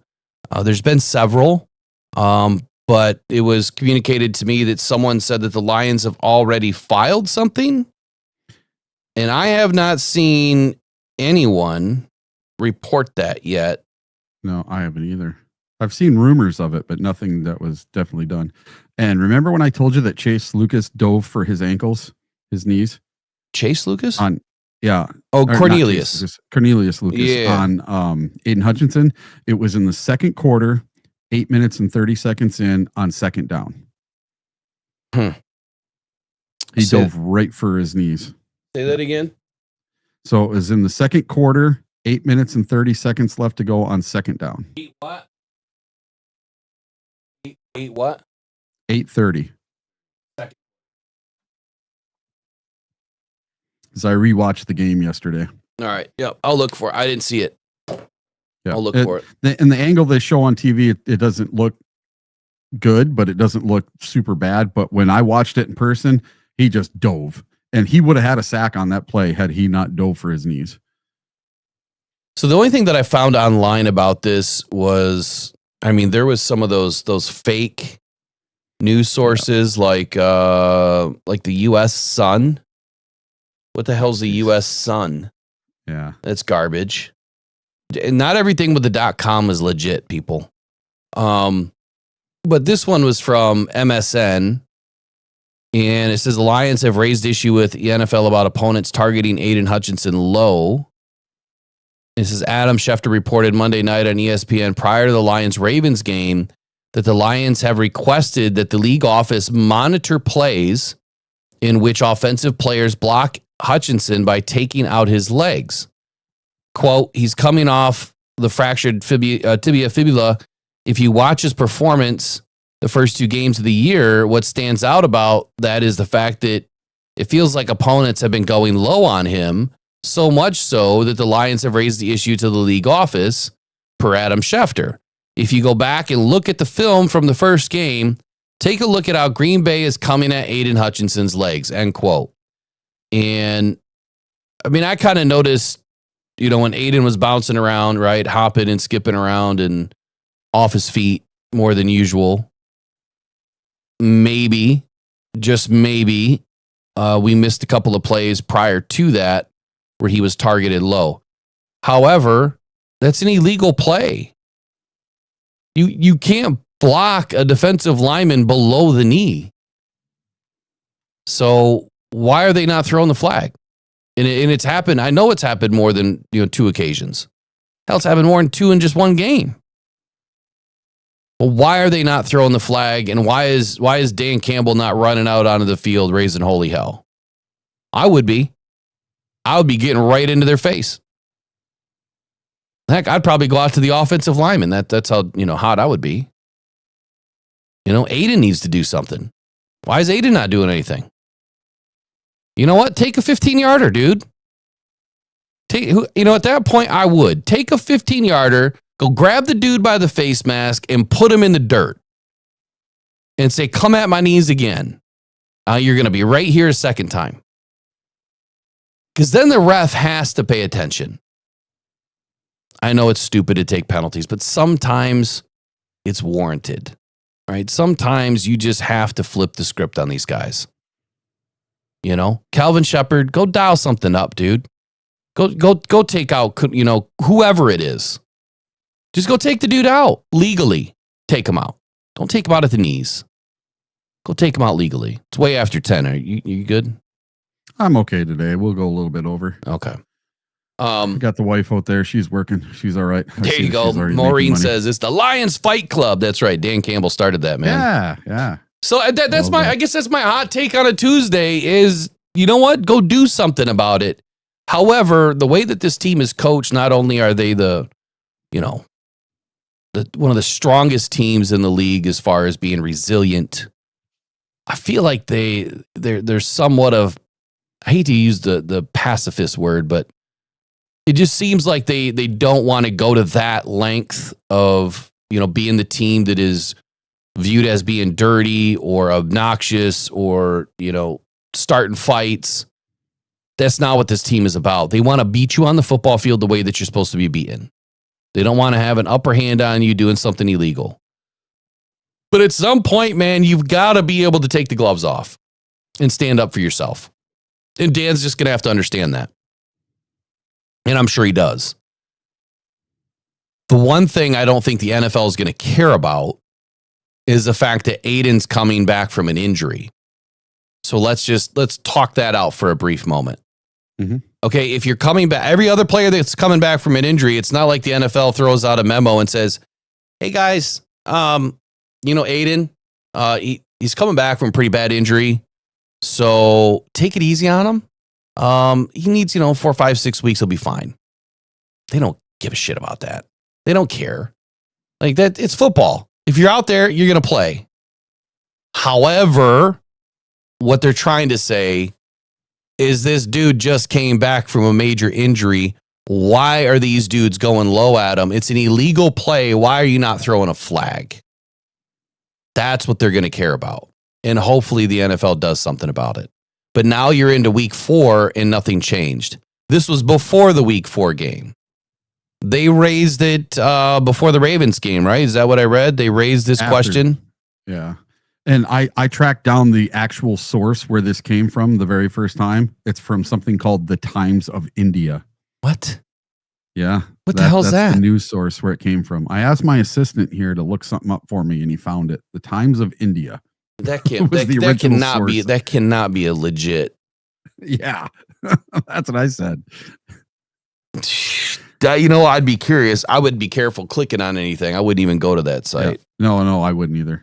But no. There's another quote. There's a few instances where this happens, that they were going low on Aiden. Some of these plays that we saw in week 1 against Green Bay were also on display in week 2 against the Bears, which that's the game that I was getting pissed about it. The Lions have taken notice and they've asked the league office to monitor the plays against Aiden Hutchinson. Not that it will protect him, but clearly other people have noticed these plays and the Lions want the league office to notice as well. Maybe some fines should start coming out, Maybe Cornelius Lucas should have got a fine for that. There's all these silly plays that, are ticky-tacky fouls against some of the Lions, and they end up getting fines for it, even when it was not deserved.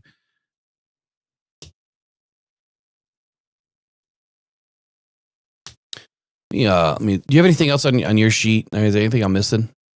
I don't think so. I think we went through just about everything today. Yeah, I know there's a lot of things that I didn't finish. But I wanted to at least look into the illegal blocks real quick. And I wonder how many of those blocks on Aiden Hutchinson were while he was engaged with someone. I think that there's a couple of different rules. So let's look at this chop block. The definition: one blocker engages while another simultaneously hits low, like you're talking about. So if you're engaged, one high, one low, that's chop block. Then you have the cut block. It's a low block at or below the thigh. So it's not even at below the knees. I always thought it was below the knees. It's at or below the thigh. Only legal in certain zones and timing windows within the tackle box at the snap. Outside the tackle box after initial engagement or on defenders not facing the blocker. Okay, so let's think about that one. Cornelius Lucas, I didn't see the play, so he just immediately dives straight outside the tackle box at Aiden's ankles, basically. He dove outside the box? Yep. Straight at him. Straight to his left. Because Aiden was out in like the wide 9 position. And he just immediately dove for his ankles. And Aiden had to jump over him and then almost still got the sack. So he tripped him up. The tackle box is... That would be straightforward. Yeah, I'm just looking. I'm trying to find a good image. I can't share this image. It's just so grainy. But imagine so the right shoulder of the right tackle and the left shoulder of the left tackle. That would be your tackle box. And I do believe that it extends an arm length, maybe, to their right, to their left, maybe an arm length. Oh, okay. Well, but I need to find the defined NFLPA rule, because in this other image that I'm looking at, it even extends beyond the defensive end to the right or to the left of the defensive end in their alignment. That can't be right. All right. So here's the other plays. The blindside block, a forceful block delivered to a defender who doesn't see it coming. All right, how about the illegal crackback block? A player outside the tackle box moves inward and blocks low or blindside, often seen from wide receivers or tight ends targeting edge defenders or defensive ends. So I would say that the three that we would probably need to look at and worry about would be the chop block, the cut block, and the crackback. Now, if they're doing it within the confines of the rule and they're staying within the tackle box, then that's why we haven't seen a flag. I could have sworn that the NFLPA drew up something that made those plays illegal no matter what, no matter where you were. But I'll dig into the book. You know what I mean? I'll dig into the book. I'll see what I can find.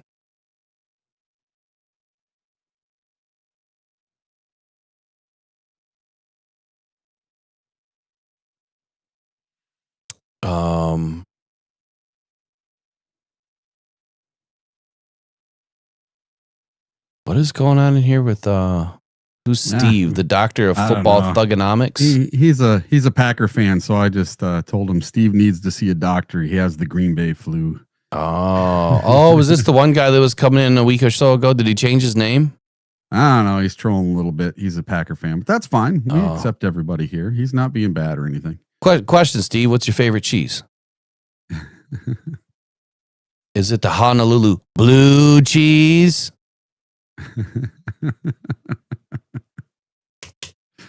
Yeah, that's what we need, man. Why don't we have wing sauces? You know, like the Honolulu blue cheese wing sauce. You know what I mean? When I went to to Lambeau, I should have bought a foam cheese head and painted it blue. I should have. There you go. Thanksgiving Day game instead of my cheese grater. Might have to get one. All right, let me go through my sheet real quick. Let's see if there's anything. I know I'm forgetting a few things. There's one thing I did want to cover today, which was the top 15 rookies graded, because I think everyone's going to be surprised. I think everyone is going to be surprised right now. This, again, it just goes to show that these players come out of nowhere. Best and worst graded. Nope, that was the Browns. Oh, you forgot to do that one, I think. Where is all the top and bottom PFF people? We could always do that if you want. Where is the highest graded? Is it on my sheet? Yeah, it's on Tuesdays down towards the bottom. Will topics. I don't see it. I don't see the link. Yeah, it's on Tuesdays on the bottom. Yeah, I just don't see my link. Yeah, it just worked for me. For me? Yeah. Highest graded Lion. No, not highest graded Lions versus the Browns. I'm saying the top rookies. Yeah, top 15 NFL rookies through week 4. Number 1, tight end Jackson Hawes from Buffalo. But you're saying there's, I don't see a link on the sheet. Yeah, you just click right on it. You said it's under Tuesday. Yeah. I don't see anything under Tuesday in the daily playbook that says that. Yeah, it says highest graded rookies through week 4. On Will's topics, Tuesdays, you got team tier rankings, weekly player awards. Oh no, so you're in a different. So you're not in the daily playbook. Oh, yeah, it must not be. So NFL news. What are you in? Yeah, on NFL news. That's right. There we go. That's where it's at on Tuesday. Tuesday. Highest graded rookies through week 4. There we go. All right. Number 1, tight end Jackson Hawes, Buffalo Bills, graded as a 90. 4th straight single target, single catch game. This time was a 15-yard gain off a flat route. Number 2, cornerback Jacob Parrish, Tampa Bay Bucks, graded out as an 85.6. This is a guy that we're going to have to obviously pay attention when we do our pregame preview during that week. Jacob Parrish, get a good idea of what he's doing and who he's going to be covering. Recorded a 90.9 PFF grade, 4th best this season so far. Limiting receivers to 0 yards on 2 catches, both screen stops. He nearly got his first career pick after jumping a route on A.J. Brown. Kansas State product. How about number 3, man? Carson Schweschinger. Man, I was drooling over that guy in the pre-draft workup. I thought for sure we were going to grab a linebacker. Just didn't work out. But he finished 78.3 PFF overall grade versus the Lions. Recorded 3 run stops in the third quarter, limited Jahmyr Gibbs to a total of 6 yards on 3 plays. He also posted a 69.7 PFF run defense grade and 6 tackles. I mean, overall, 84.1 on the season is really good, but a 69.7 PFF run defense grade, I mean, that's good. It's not great, but he's a rookie. All right, who's number 4? Cam Scadaboo for the New York Giants with an 83.7. And man, am I glad I picked this kid up as a bench player in my fantasy leagues because of the guy on the NFL morning show on NFL Network, the one that does the Kyle Brandt beast runs. Yeah, Kyle Brandt. He just drools over this kid, and I can see why now. I'm kind of disappointed that the Lions didn't take a flyer on this kid late because he is working out for the New York Giants right now. They played on AstroTurf the other day, and somehow his jersey was all covered in dirt. What? And people were asking about how did he get so dirty playing on a turf field. He was the only player out there had a bunch of stuff on his, it looked like dirt on his numbers. Interesting. Well, I mean, those black rubber pellets could probably scuff you up a little bit, I guess. Yeah. But he runs hard, man. I remember listening to one of the Giants practices during training camp, and all you heard was Cam Scadaboo just screaming and hollering all practice long. And Daboll said, "Oh, don't worry. Everyone's okay. That's just Cam. He's just going nuts." That's what he does every practice. He's going to be a special dude. Jihad Campbell's in at number 5. Philadelphia Eagles. Lions had a shot at Jihad Campbell, man. He walked by us when we were at the draft. He said he wanted to come to Detroit. Yep. Didn't happen. I wanted him. Didn't happen. Well, we know you wanted him. How about number 6? Yep. Corey Krosky Merritt for the Washington Commanders. And I had no clue who this kid was. Me and either. Everybody in my fantasy football things, like after week 1, were like, pick this guy up, pick this guy up, pick this guy up. And by the time I finally went to try to pick him up, stash him on my bench, he was gone in all my leagues. He played only 8 snaps against the Falcons, but he carried the ball 7 times for 47 yards. He opened up the second half with a 16-yard carry, one of his 3 first downs on the day. He also forced a missed tackle and averaged 4.4 yards per carry, and he's coming in at an 83.4 PFF grade on the season. So, a guy we just went up against is number 7, Aiden Hutchinson, Cleveland Browns, defensive lineman, played 20 snaps against the Lions in week 4, 15 on defense, 5 on offense.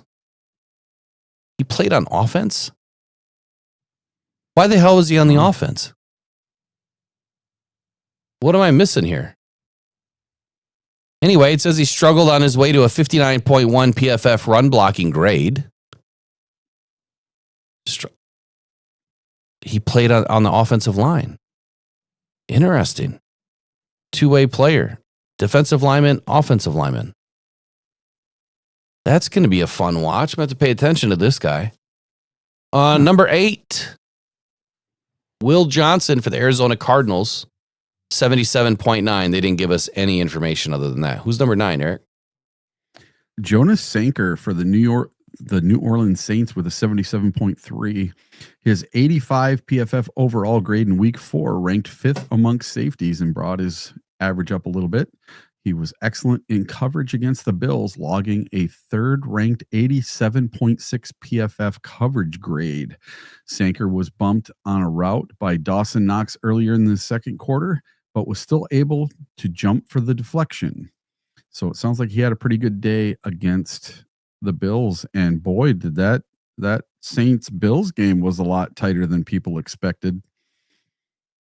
That game ended up coming right down to the end. And there's one of your reasons why.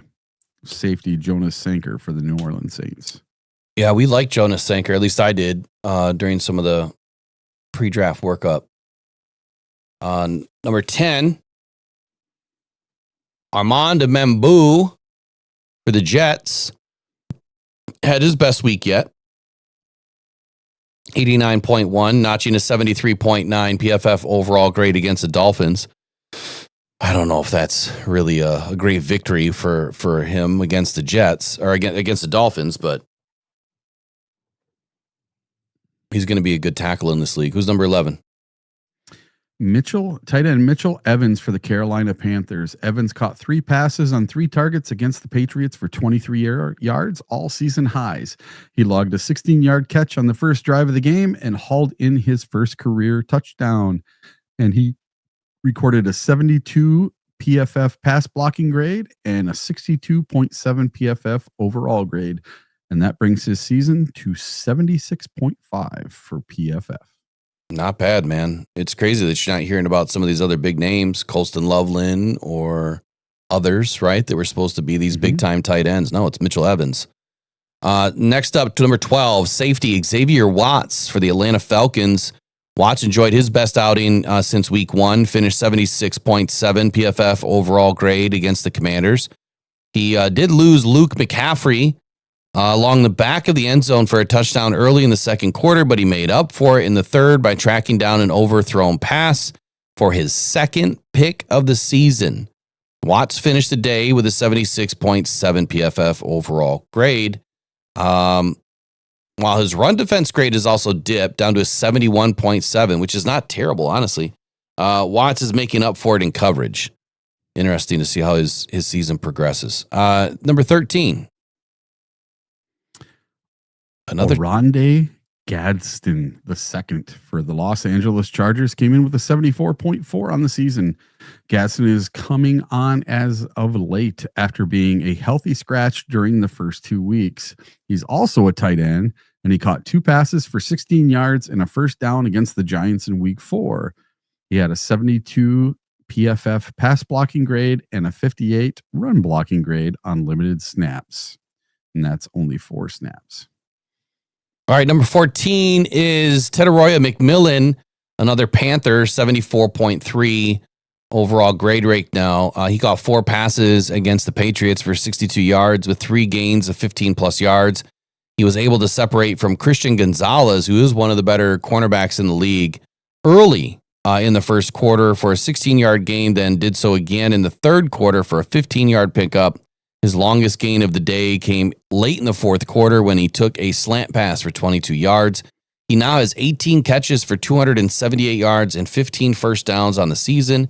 He has made at least 2 catches of 15-plus yards in every game. With 10 total on the season, he ranks second among rookies in yards after the catch per reception with 5.6. And while most of his targets have come against zone coverage, with 21, he's also tied for the 5th best PFF receiving grade against single coverage, 90.7. There's my dose of crow for the day. I did not see as Teteroya McMillan being that great of a receiver, but so far so good for him, man. And then the guy you asked me about earlier today was number 15. Jack Sawyer, the edge from the Pittsburgh Steelers, comes in on the season with a 72.9. Sawyer earned his highest PFF overall grade of the season against the Vikings after recording 2 hurries across 8 rushes and batting a pass midway through the fourth quarter. Sawyer finished week 4 with a 79.1 PFF pass rush grade. He played 11 defensive snaps against the Vikings. So that's not too bad. I was wondering what happened with him, because he's one of the guys I was clamoring for the Lions to pick later on, 3rd, 4th, 5th round, and the Steelers snagged him instead. And he's producing. Yep. And you see they have him as an edge, not as a linebacker. He's producing, yeah. Well, in their system, yeah. So the biggest plays of the week, the biggest, hold on. Player awards for week 4. No Detroit Lions on the list. Offense. This is your NFL week 4 PFF team of the week and player awards. Offense, Marcus Mariota. Offense, quarterback, Marcus Mariota. Running back, James Cook. Wide receivers, Puka Nacua, Drake London. Tight end, Kyle Pitts. Flex, DK Metcalf. Left tackle, Garrett Bowles. Left guard, David Edwards. Center, Creed Humphrey. Right guard, Mike Owenu. And right tackle, Lane Johnson. On the defensive side of the football, Micah Parsons. Stop. What? They shouldn't have given Micah Parsons that sack because he tackled that quarterback at the line of scrimmage. He was over the line of scrimmage. I don't care what anybody says, that was not a sack. Well, this is just PFF's grades. Yeah, that ups his grade though. I think that Aiden had a better game than Micah Parsons. I honestly don't know Micah Parsons splits or anything. I watched both games. Aiden Hutchinson affected that game way more than Micah Parsons affected that game. And that was supposed to be his big homecoming. Just my 2 cents. Sorry to interrupt you. No, you're good. You're good. I'm just trying to find his day. So against Dallas, he had 10 pressures, 1 sack, 2 hits, 7 hurries on the day. So a total of 10 pressures.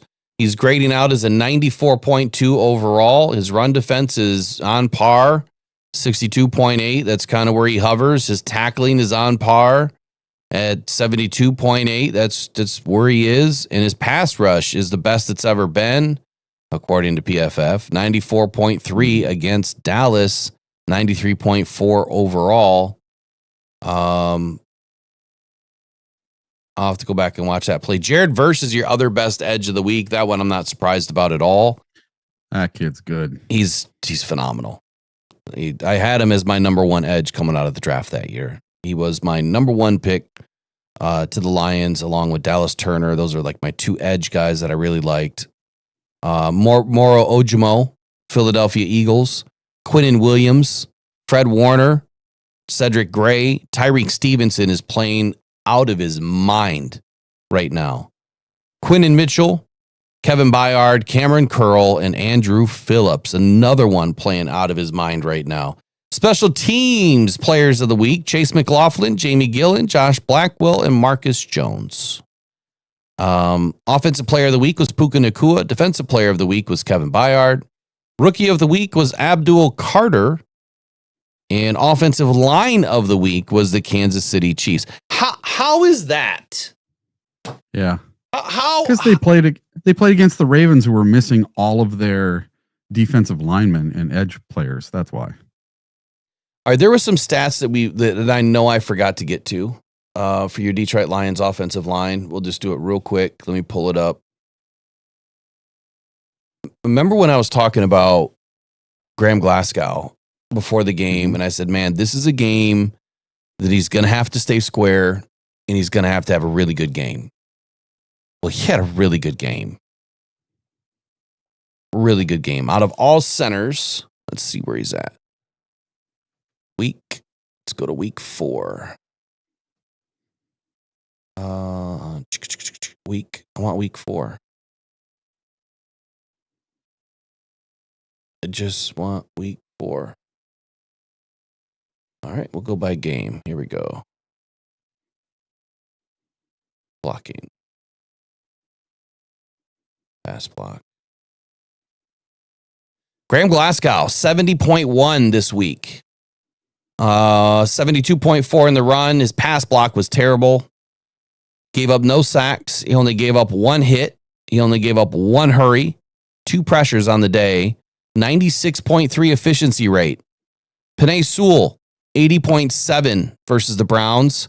86.9 in the run block. 64.9 in the pass block. Like, his pass blocking is just, it's not great. But no sacks, no hits, only 1 pressure for Penei Sewell. 98.1 overall efficiency rate.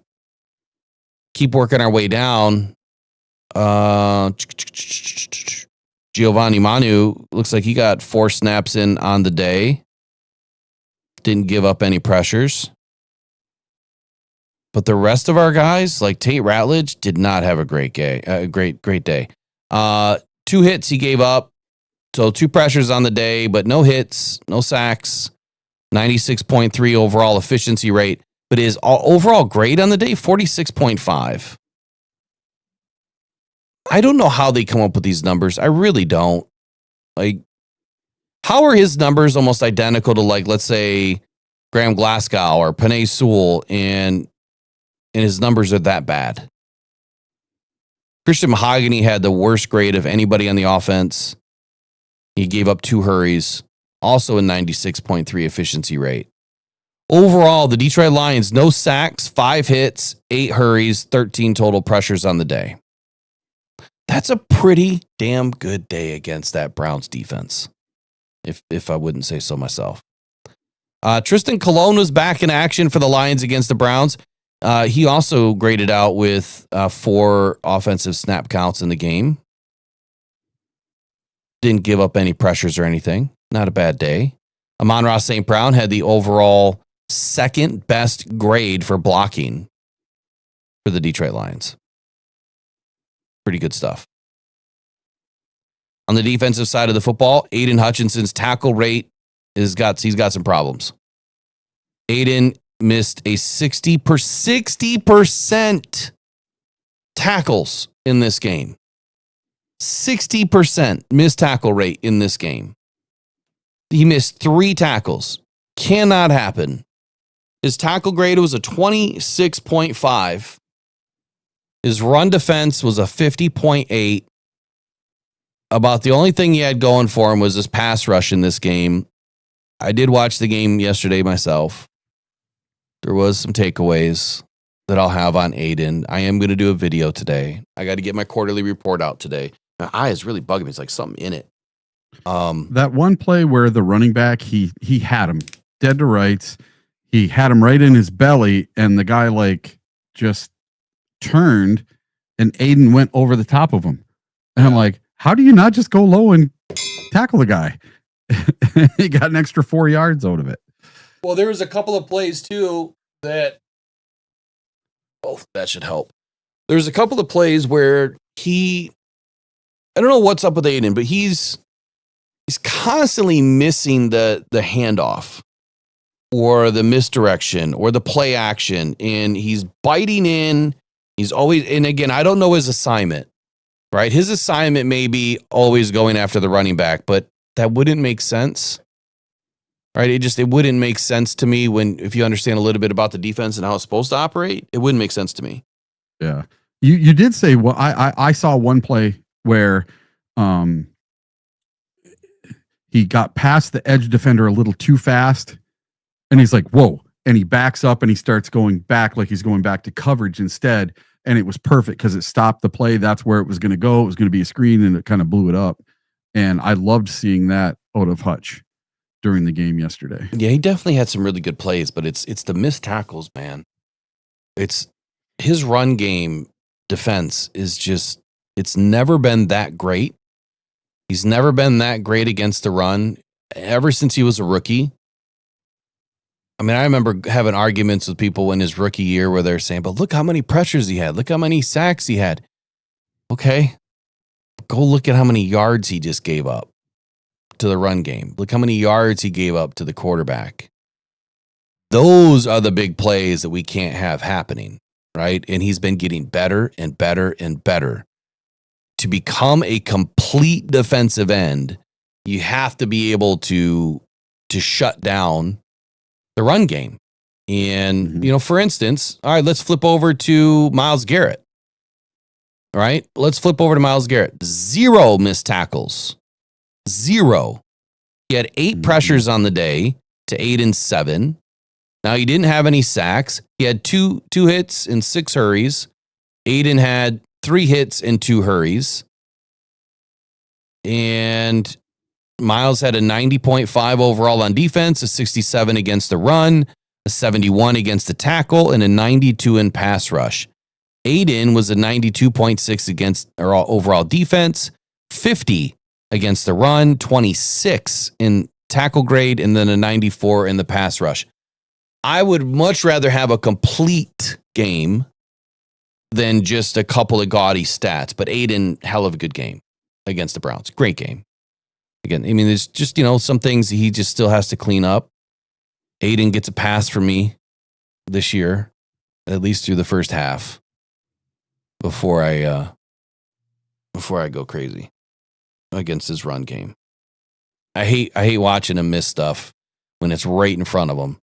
Al-Qadim Muhammad had a great game too. He didn't register a tackle grade, which is kind of weird. He didn't have any missed tackles. Maybe he didn't have any opportunities. He had 11 plays. I have 25. Really? 25 snaps. Where'd you see 11? On PFF. No, he has 25 snaps in the game. Let me see. I had all the snap counts too. I'll look at it real quick. But he doesn't have any tackle grade, so I don't know if he just didn't have an opportunity in this game. Oh, yeah, you're right. 25. But very interesting. Jack Campbell had a crazy good game. 89.5 in overall defense, 81.7 against the run, 82 in tackle grade, 69.6 in the pass, 76.8 in coverage. Aiden did not register a coverage grade, which again, kind of weird, but it is what it is. No missed tackles for Jack. I forgot. I was supposed to do 10 push-ups now because I said Jack Campbell. Not allowed to say Jack Campbell anymore. It's only did it again. It's only Jack. It's only I'm explaining. It's only Jack. Only Jack. DJ Reed, man, was having a hell of a game too. Before he got out. Before he left the game. I did notice on DJ Reed though, he gave up that touchdown early, and he gave up one big play for 30 something yards early as well. But after that, he locked it right down. Yeah. Well, and was that on the first drive? The first drive, yes. I don't know. I don't know if the big play came on the first drive too. Yep. It was like a 34-yard to Jerry Jeudy, and then he gave up the touchdown. You know what I really loved about DJ Reed's game is he got shook really hard by Jerry Jeudy. Like Jerry Jeudy has some of the fastest feet I've seen in a long time. But going back and watching that play over, I watched it at least 4 times. And then what does DJ do? Clicks, closes, and pushes the guy out of bounds in the air. No good.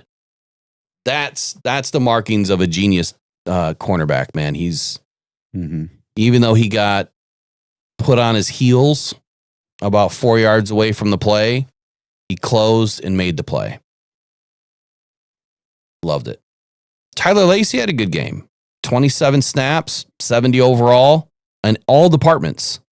70 overall defense, 70 in run defense, 70 in tackling, nothing in pass rush. I'm sorry, 60.7 in pass rush, nothing in coverage. Really good game for him. Registered 3 pressures, 1 hit, 2 hurries, 1 tackle, no missed tackles. You know, when you look at our Lions defense, man, we really do a great job in tackling. Amik Robertson had a 50% missed tackle rate. That's not his normal. Alex Anzalone, like this worries me that he's having some games where his missed tackle rate's starting to creep up. 3 seasons ago, he was really bad. Had so many missed tackles, wasn't even funny. And he got better every year. Now this year, again, 28.6, that's not good. But we only had Aiden, Alex, Amik Robertson with missed tackles in this game. That's crazy good. Only 3 guys registering a missed tackle. That's really good stuff, man. Tyreek Williams was supposed to have his best game, just like he did against the Ravens. That was the best game he's had this season, but this against the Browns was not his best.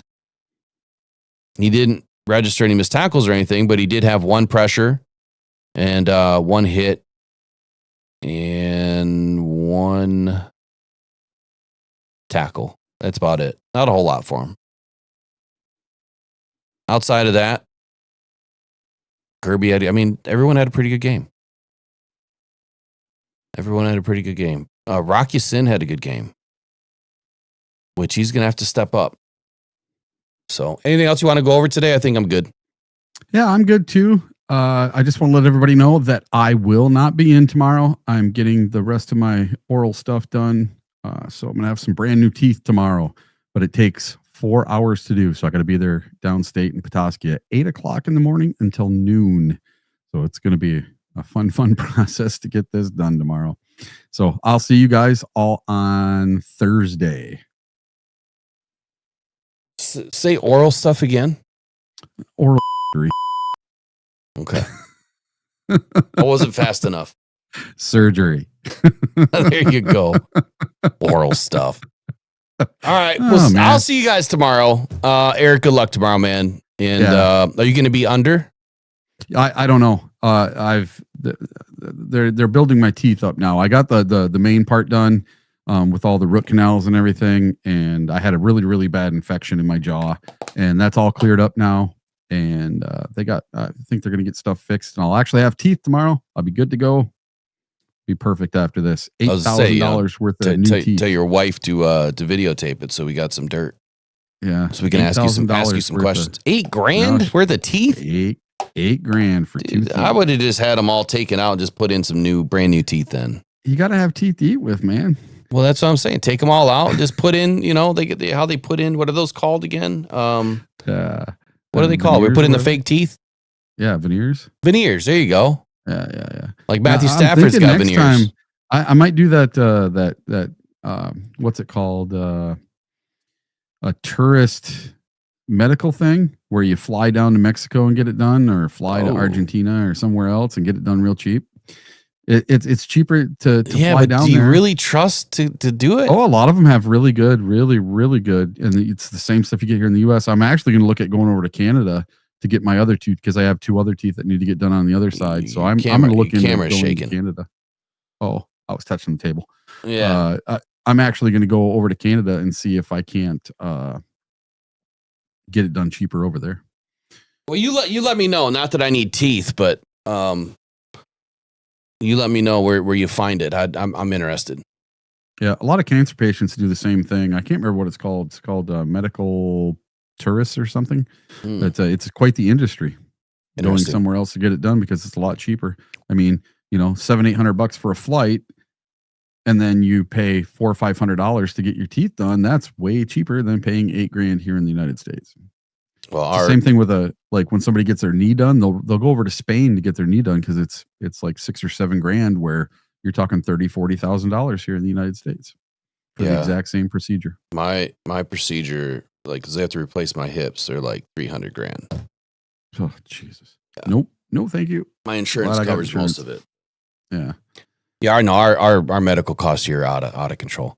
Anyway, all right. Back tomorrow. I will be. Eric will not be. And you guys have a good rest of the day. Go Detroit Lions. Mailbag tomorrow. Please hit up the mailbag. Mailbag@rockdown.com. You can send in the text to 313-podcast. Whatever. Give me the questions. We'll see you tomorrow. I'll see you later today, I'm sure. Take care. Bye-bye. It's game time, Detroit, and you found the right place for the latest Detroit Lions news. So hop on in and take the ride to Super Bowl 60 with Rocked On Detroit Lions. Join Will Rock, Eric Rintamaki, and Riley O'Brien today on the Rise and Grind Morning Show. Good morning.